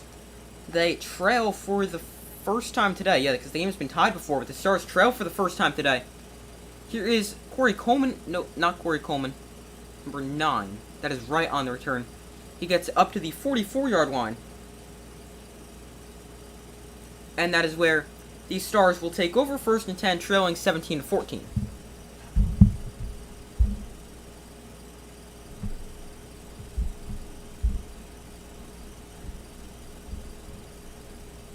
Give me 1 second.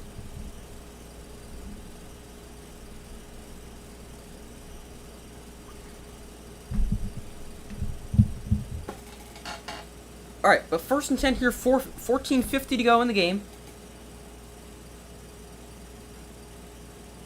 Cookus, empty backfield here, looks to throw. Cookus, high throw, incomplete. He was hit by Dondra Tillman as he let that one go. They've been able to get some good pressure on Case Cookus, even though most of the time Cookus has been able to get out of it. Because the Stallions, they've only got a sack or 2, if any. They have actually no sacks. Yeah, Cookus has been pressured quite a few times.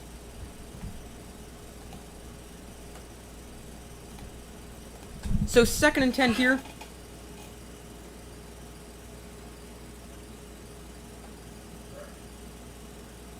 Cookus hands off to Williams up the middle. He is going to run up to midfield, and that'll bring up a 3rd and 3.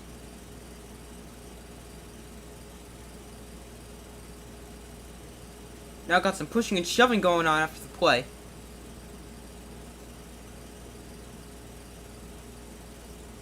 Between DeAndre Overton and number 7 for the Stallions,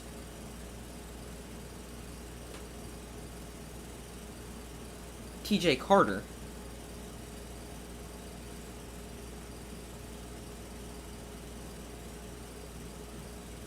Oh no, it was whoever was blocking, or Overton was blocking, didn't want to let go.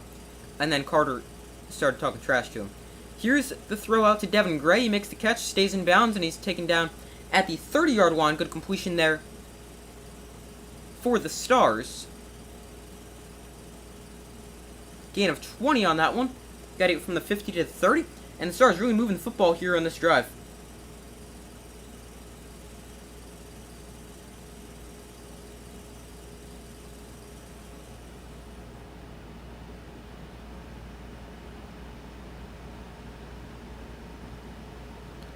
Devin Gray, 2 catches, 39 yards so far today. Here they go back to the ground game with Williams up the middle. He's going to gain 3.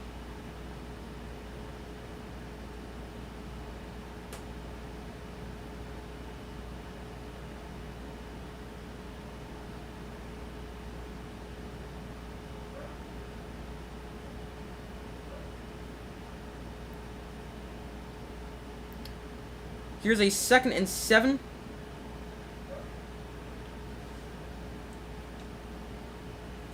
Give me, or after this play, my dog's gotta go out, so. I'll take her in a minute. Hold on. I hear her barking. I don't think you guys can. Over the middle, that is caught by Gray. To the 20, it's going to be a borderline first down.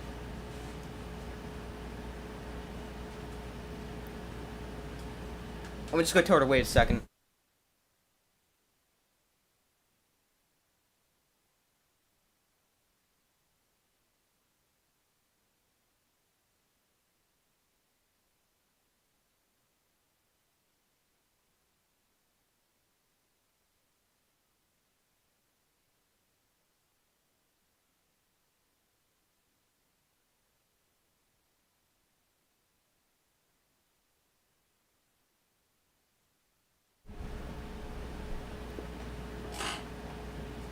Alright, by the way, a carry for Williams up the middle for a gain of 4. Hopefully the Stars can hurry up and finish this drive.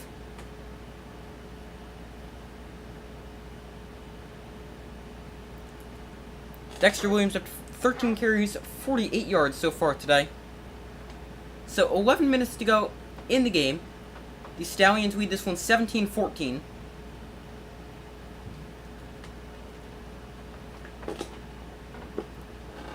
Second and 7. Kokas looks to throw. Quick throw that is caught by Overton. Gets it to the 10-yard line. That's going to be borderline first down range. It's going to be marked just short. It's going to be about third and a little less than a yard.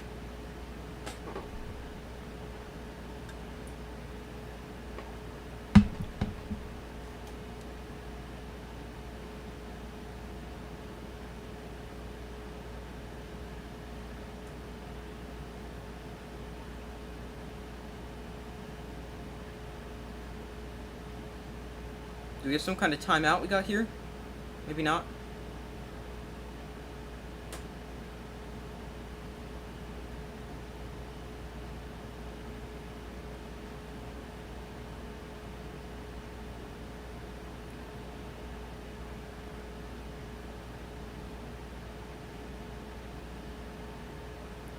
Alright. The Stars gotta finish up this drive. I'm really gonna go take my dog out. But it's a 3rd and inches.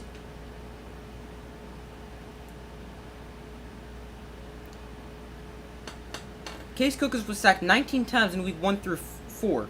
Since then, in weeks 5 through today, he's been sacked just 4 times, which is the second fewest in that span. Here is the gift to Williams' second effort. He's going to get the first down.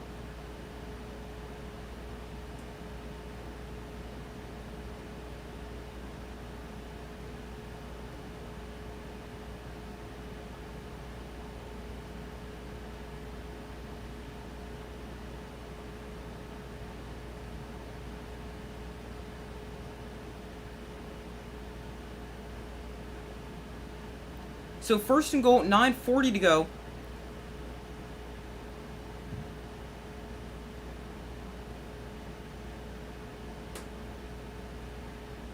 Dexter Williams today has 50 rushing yards. He's averaged 10 yards a game. Play blown dead for a flag or timeout first. It's going to be a delay game flag.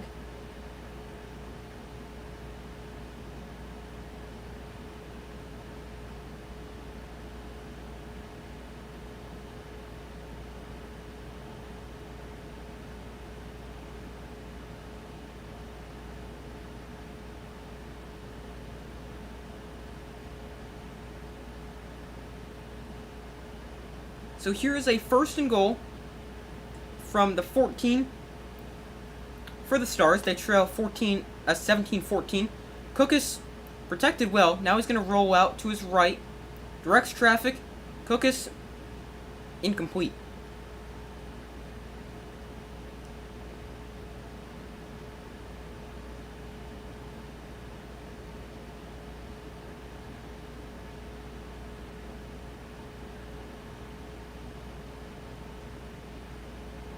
There's really nowhere to go with the ball for Case Cook because everything covered fairly well.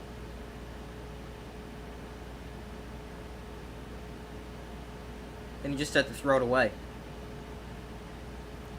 9-play, 42-yard drive so far, taking 6 minutes off the clock for the Stars. 8:50 to go. Here is the gift to Dexter Williams. Up the middle, he's going to gain 3.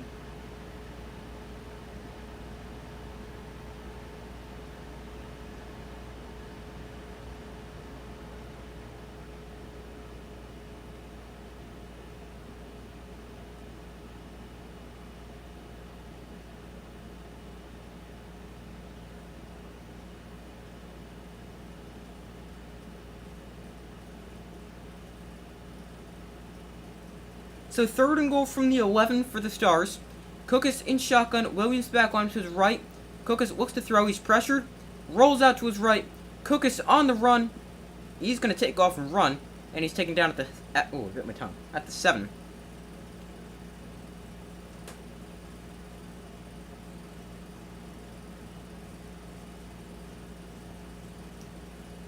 This would be tremendous if the Stars hold to a field goal. It would. I would expect them to settle for a field goal, tie the game up at 17. Because it's about a 4th and 7. I think it's going to be a field goal attempt. Or at least that's what I'm doing if I'm the Stars.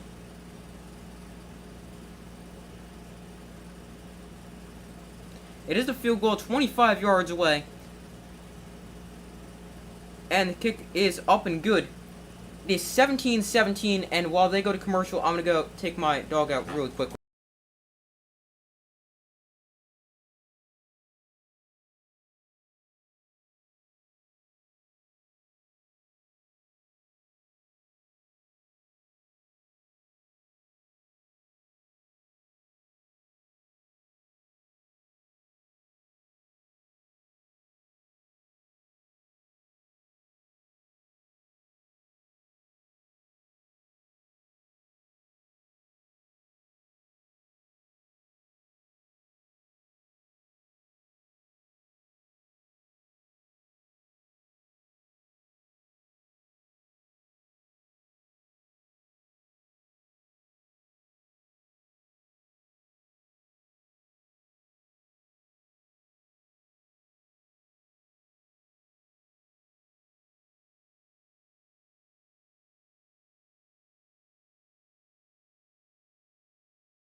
Alright, I'm back.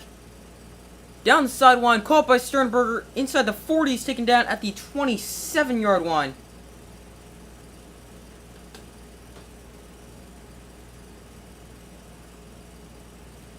Sorry, Sorry I've been taking so many breaks today.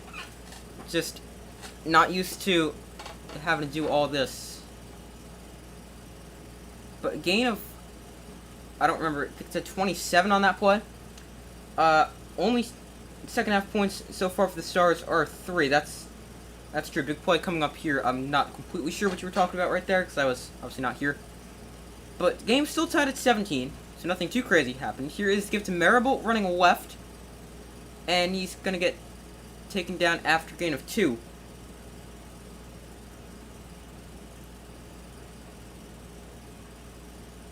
But yeah, guys, I'm very sorry I had to keep going, but I'm just not used to having to do all this stuff by myself, so no one's available to help me do anything at the moment, so. Alright, but the good news is we're here. We've got an injured Star down on the field. That's number 51. That's a defensive tackle. He had a sack, yeah, he had a sack earlier. Might have been taken off the board, though. That is LeBrian Ray. Yeah, he was the guy who had the sack, but it was called back due to a defensive hold or something like that.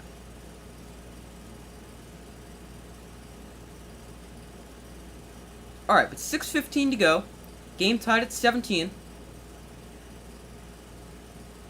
Hopefully this guy's okay. Yeah, LeBrian Ray, 25 years old, went to Alabama. He's the injured player. So 2nd and 8 from the 30. Magoo in shotgun. Marable the back line to his left. Magoo looks to throw. Over the middle, wide throw and incomplete. Davis, the intended target, just way too wide. And that's going to bring up a 3rd and 8.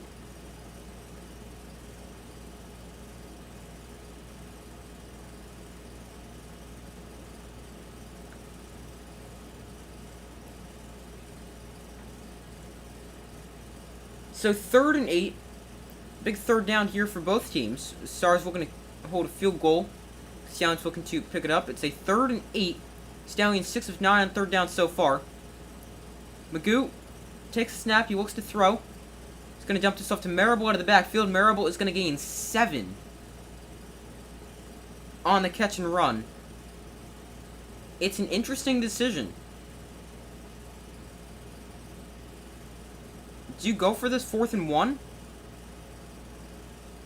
They're not going to. 4th and 2, kick the field goal only option. I feel like you could. I mean, it's a big decision here at the moment, because you're either going to look back on it and say, you know what, I wish I would have gone for it. I mean, it's a 41-yard field goal. So it's not necessarily insanely easy, although for Brandon... Oh, did he get that? I think... Yeah, it started drifting. But it is still good. I just realized it's still the ball marker. But the field goal was good. It is now 20-17. But as far as what you're saying, field goal only option, I feel like you could go for it. And I'd probably end up kicking the field goal, although I do think you can have the option for going for that. You could go in like your T formation and then just do what you do always whenever you go there. Just run the ball out of it. So, but if I'm Skip Holtz and the Stallions, I probably end up kicking the field goal as well. Although you can continue to think about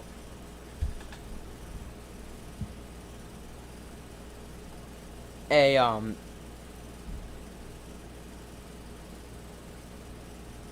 can potentially think about going for it. By the way, I saw that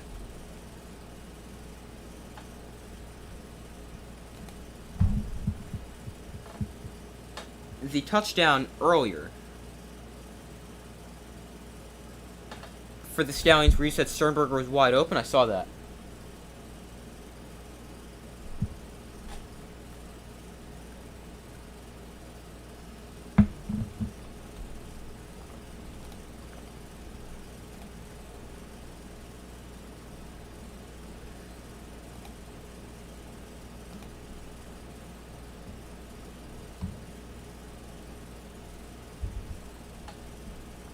Or try to draw an offsides. That's true.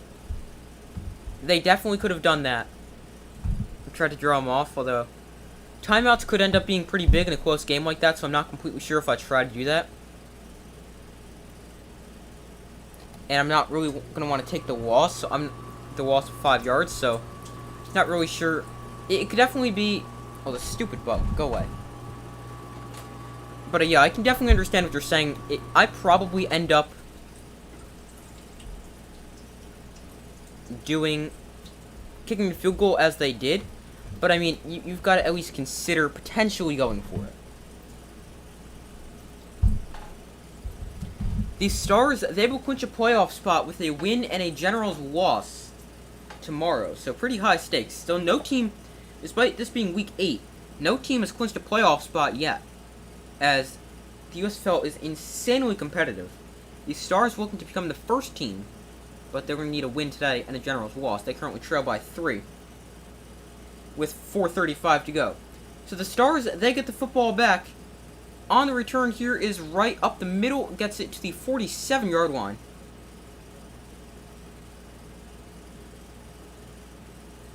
What yard line are the Stars on? You've got $50 on them to win 175. Well, after the kickoff, they got pretty good starting field position at their own about 45-yard line-ish. I'll tell you exactly in a second.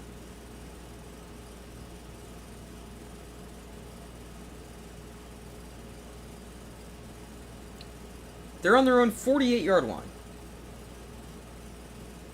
You're a Showboats fan? You need a Philly win. Yeah, you need the South to be a bit more open because I'll get back to that in a second. Cook is deep down the field, caught by Gray inside the 30. He's out of bounds at the 24. I feel like Devin Gray, whenever he finds a way to catch the ball, he's always going to turn it into a 30-plus yard game. But as a Showboats fan, yeah, you definitely need the Stallions to lose because otherwise, with a 2-game lead and 2 games left to go in the season, I mean, it's not completely over because of tiebreakers, but chances are then it's going to be 3 teams coming down to 1 playoff spot, and that's not necessarily great if you're any of the other teams in the South Division. So yeah, you definitely want a Stallion loss today. So ball on the 24-yard line. Devin Gray, 4 catches, 74 yards. Cookus looks to throw. Quick throw that is caught by Overton. He makes the catch. First down inside the 10. He's taken down at the 6. And the Stars, 2 plays, and they've got a 1st and goal. Offenses have really been going back and forth this past the past few drives. A bit more of what I expected coming into the game, and not necessarily like I expected teams to go 3 plays, 75 yards, touchdown, and then trade that all game long. But I expected a bit more scoring than there was, kind of like we're seeing good movement here for each offense. Cookus rolls out to his right, dumps this off to Williams, and he is in for a Stars touchdown. They take the lead 23-20 with 3:05 to go.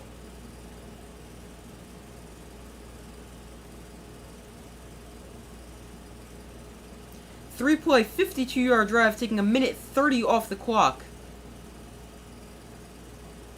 The Stars retake the lead. An extra point is big here, because that will make it a 4-point game. It is currently a 3-point game, as it is 23-20.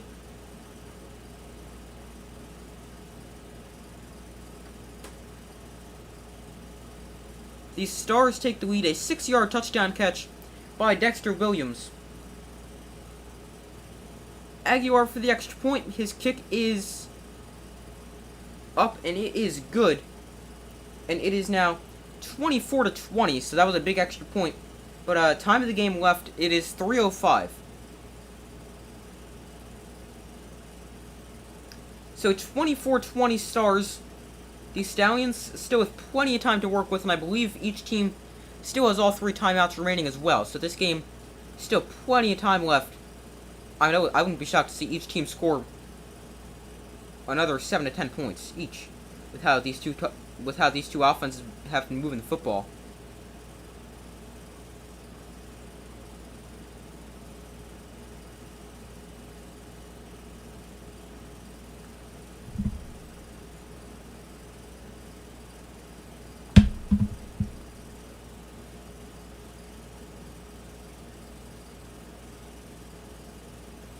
anyone know why there's a big heart on the chat window? What do you mean?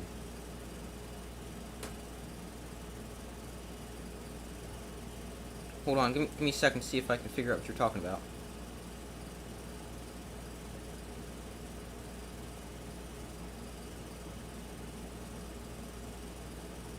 Hold up.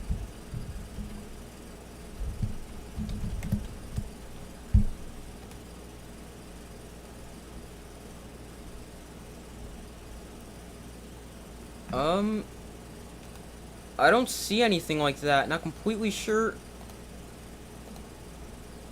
what you're talking about.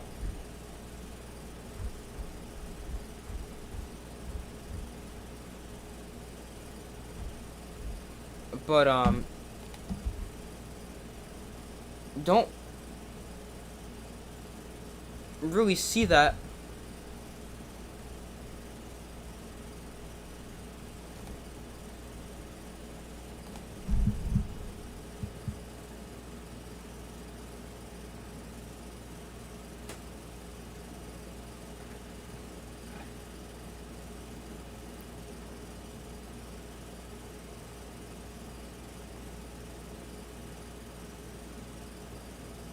Maybe it's because you're on a phone. Let me see.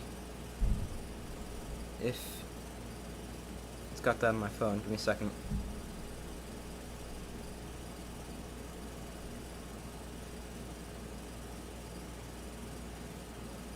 Give me 1 minute.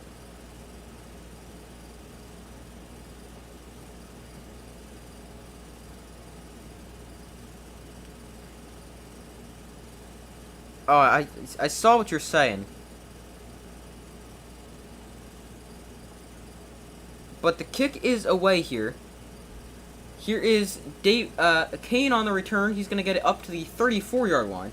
These Stallions literally have a different return man every single time they have a kickoff return.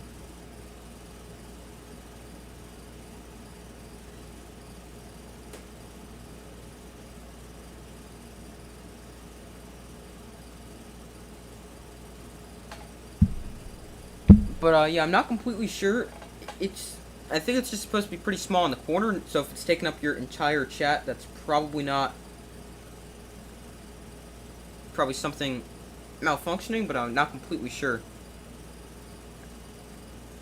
I thought I switched to ball marker. I didn't switch to ball marker.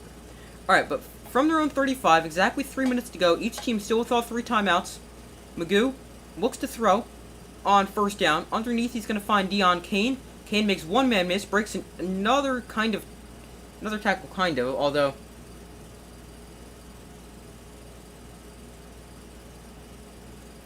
the linebacker Sewell just did not let go. So he kind of broke that tackle, but kind of didn't.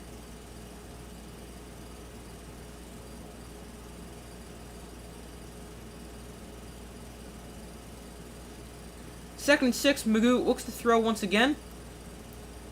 That is completed to 16. That's Adrian Hardy.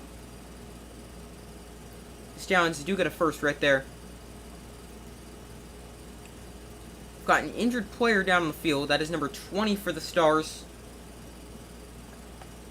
That is... well, whoever it is, hopefully he's okay. But that is Evan Worthington. He's a safety from Colorado. Hopefully he's okay.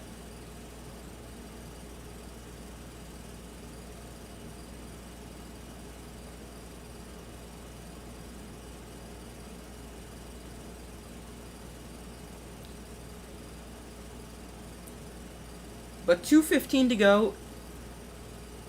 The Stars lead.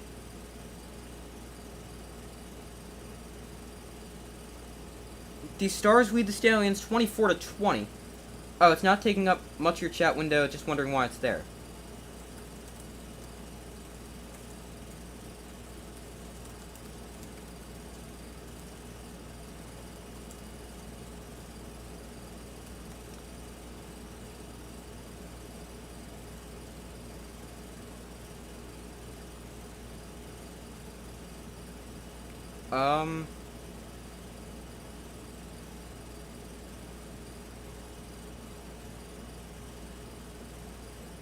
Let me see.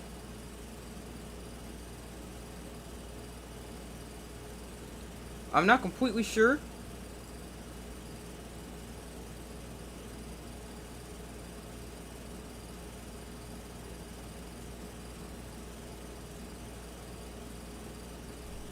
They're showing a thermometer right there. It feels like 155 degrees on the field. How much time is left? 2:12.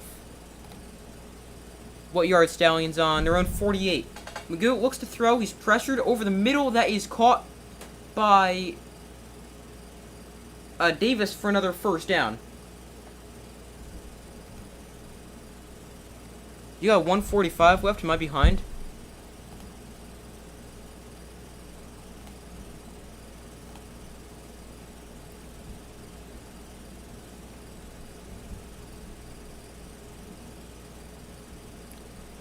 But 2 minutes to go. The Stars lead the Stallions 24-20.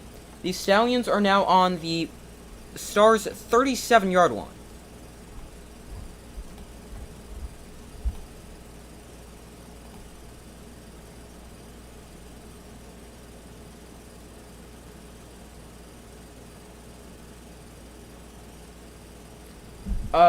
Is this new for YouTube streams? I know some streaming platforms have something about stars to donate. I don't completely know. It's probably on the newer side if we haven't seen it before.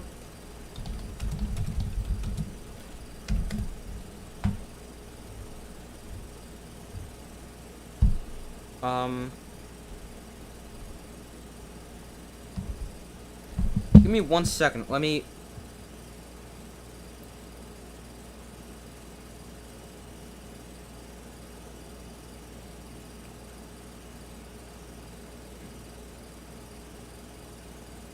Let me try to figure something out real quick. You're just gonna click it and see what happens, okay? How much time? 2 minutes left.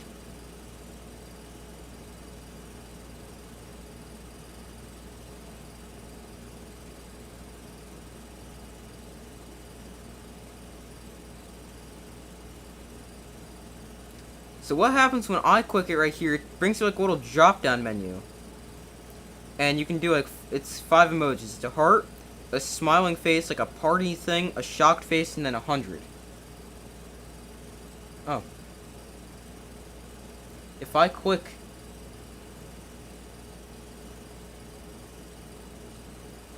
Okay, like I just tried, and it just made a heart pop up in the bottom right, so... Not really sure if it does anything. I mean, it might just be a way to show support. Not really completely sure.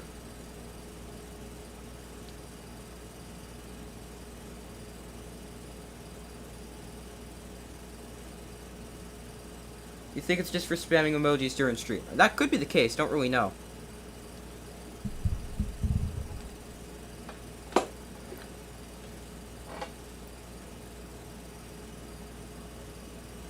What yard line are the Stallions on? They are on the Stars' 37-yard line.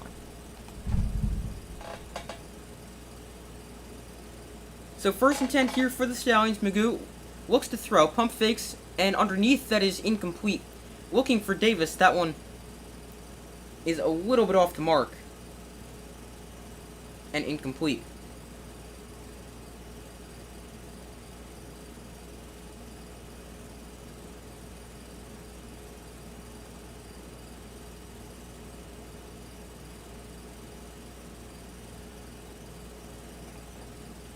Alright, so 2nd and 10, 1:56 to go. Each team still with all 3 timeouts remaining.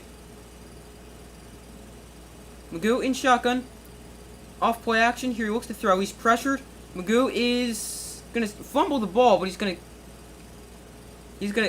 to fall on it, but he will get sacked.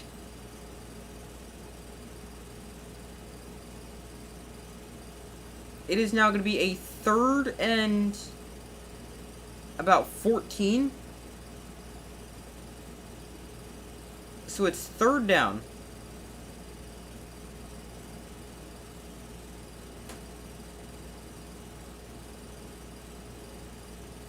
It's 3rd and 15. Magoo looks to throw. He's going to dump this off to Marable out of the backfield. He makes one man miss, and he's taken down at the 35. So that's going to bring up a 4th and about 8 right there, with 1:05 to go.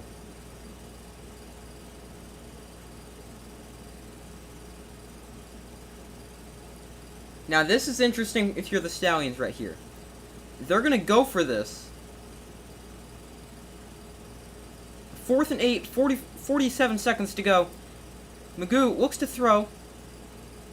He's pressured, rolls out right, on the run, fires downfield, caught by Sternberger at the 13. First down Stallions, 39 seconds to go.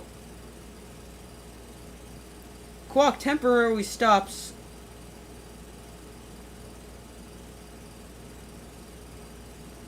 Really nice play by Magoo, buying time, finding his open receiver Sternberger down the field, who's actually come up with some really big catches for the Stallions this season.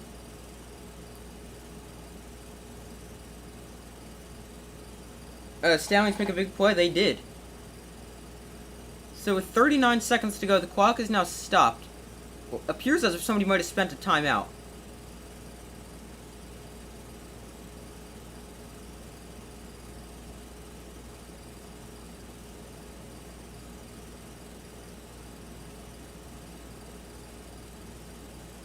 But 39 seconds to go, 1st and 10 for the Stallions at the 13-yard line. They trail by 4, 24-20.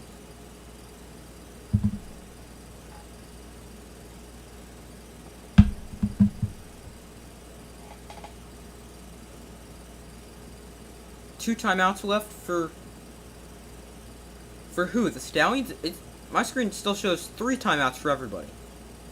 It would make sense for the Stallions to spend a timeout there, but the broadcast, which I'm watching right now, still has all 3 timeouts for both teams.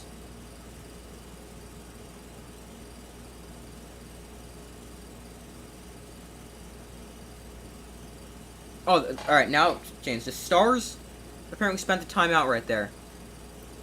So Magoo, empty backfield here. He looks to throw. Magoo underneath finds Kane, spins away from one defender, and is taken down at the 7-yard line with 32 seconds to go. And now a timeout called for it by the Stallions. Now clock management is where it starts to get interesting. Because if you're the Stallions, you want to make sure you can get a touchdown. But you need to make sure you don't give them too much, you don't give the Stars too much time to come back. So it gets interesting for both teams, because if you're the Stallions, you call a timeout right there, but then you score on the very next play, you can give them too much time. So it gets really confusing. Stallions will score and win? Yeah, I think so as well.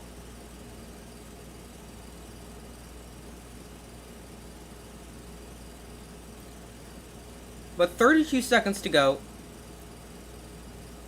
2nd and 5 for the Stallions from the 7. Each team with 2 timeouts remaining. Stars lead 24-20.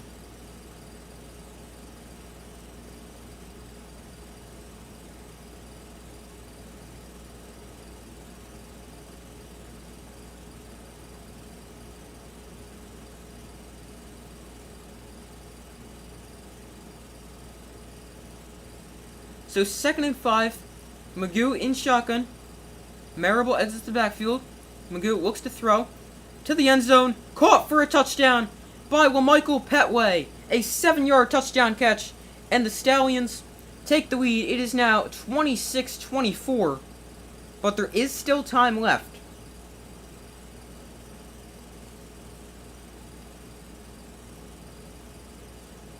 There is still time left. 9-play, 65-yard drive, taking 2:37 off the clock. There is still 28 seconds to go.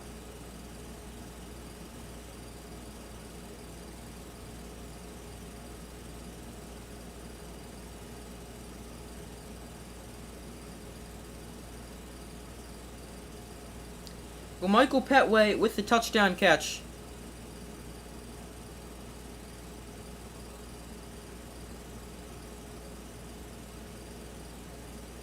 The extra point from Aubrey is up and good. So it is now a 27-24 game.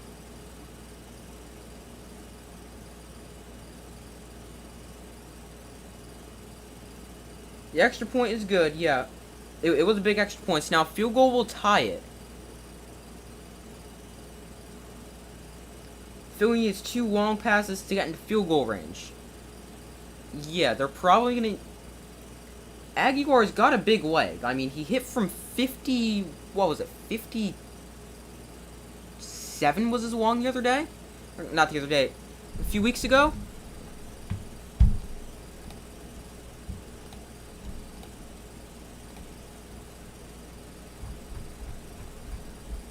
Aguilar...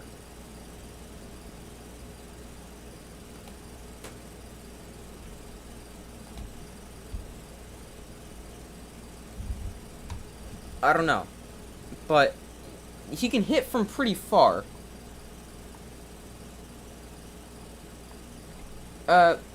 Philly may still tie. Aguilar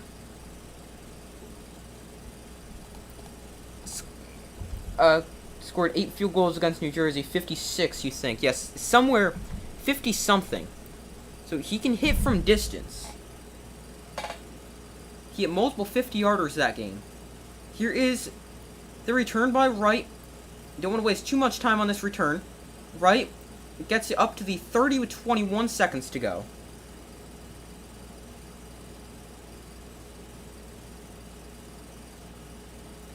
So 21 seconds to go. His long is 56. You were right. He has 19 of 22 on field goals, a long of 56 on the season. The Stars probably have 3 to 4 plays to get into field goal range. Maybe a few more, but you'd say a play probably would take about 5 seconds with or without a timeout. The kick returner Wright was injured on that play. So he goes off the field. Hopefully he's okay.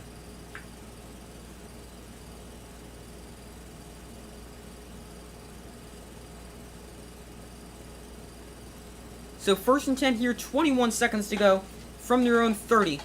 Cook is in shotgun, Williams is back line to his right, each team with 2 timeouts remaining.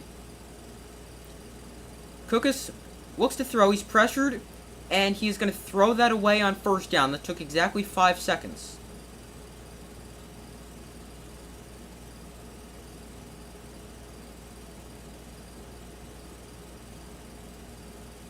The Stars are going to need to give him time.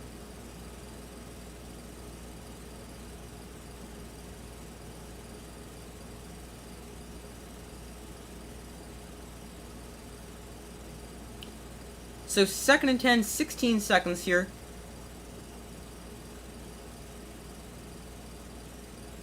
Williams exits the backfield. Cookus, empty backfield.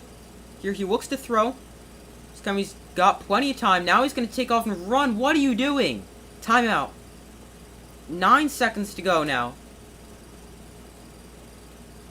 You could not take off and run right there. If nothing's there, you got to throw it away. Because now the Stars spend their 2nd timeout, stopping the clock with 9 seconds to go. Now you need a bomb to get in the field goal range. And now you need... That couldn't take a sack right there.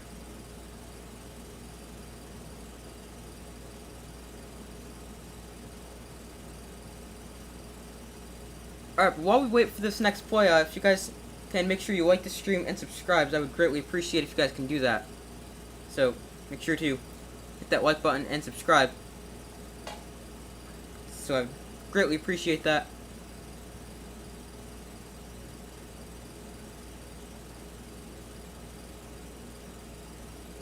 So 9 seconds to go. Cookus looks to throw. He's pressured. Throws caught by Williams. Timeout with 2 seconds to go. That was not productive at all.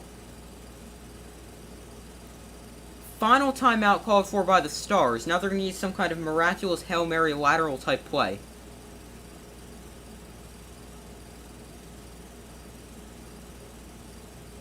Case Cookus has taken an absolute beating behind that offensive line today. He hasn't been sacked at all, but I mean, the man has gotten beat up. He's been hit so many times.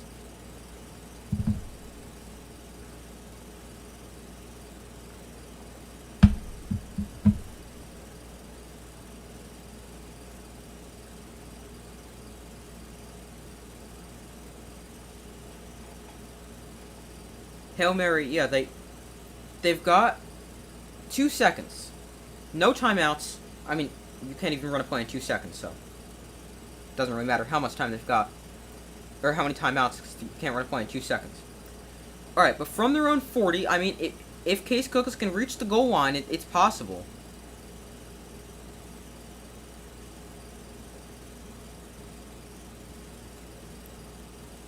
Cookus goes deep down the field, and it's picked off.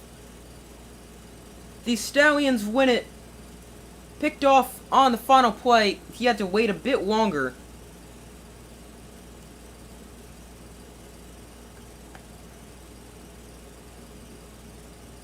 Final score 27-24. Stallions with the win. Sorry, I also just realized the ball mark was on the Stallions that whole drive, not the Stars.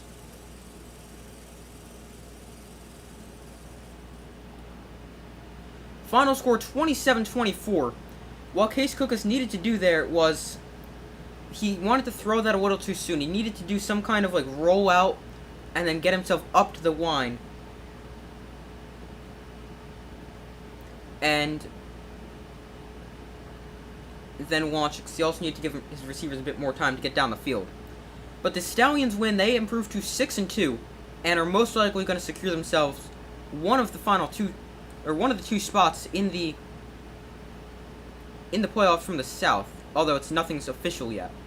No one will clinch yet until next week at the earliest. But thanks for the coverage. Hope Memphis wins tomorrow and Breakers. So what team are you a fan of?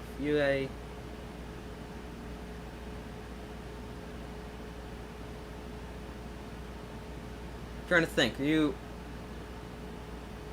I'm not sure. What team are you a fan of? I'm a Generals fan. We just need an absolute miracle to get to the playoffs.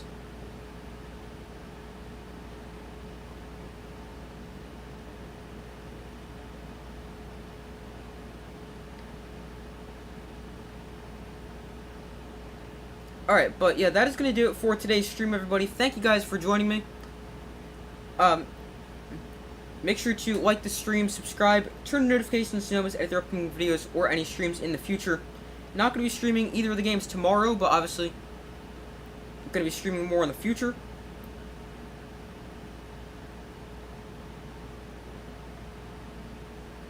And we'll stream next week, the week after. I have some playoff games as well, all that stuff.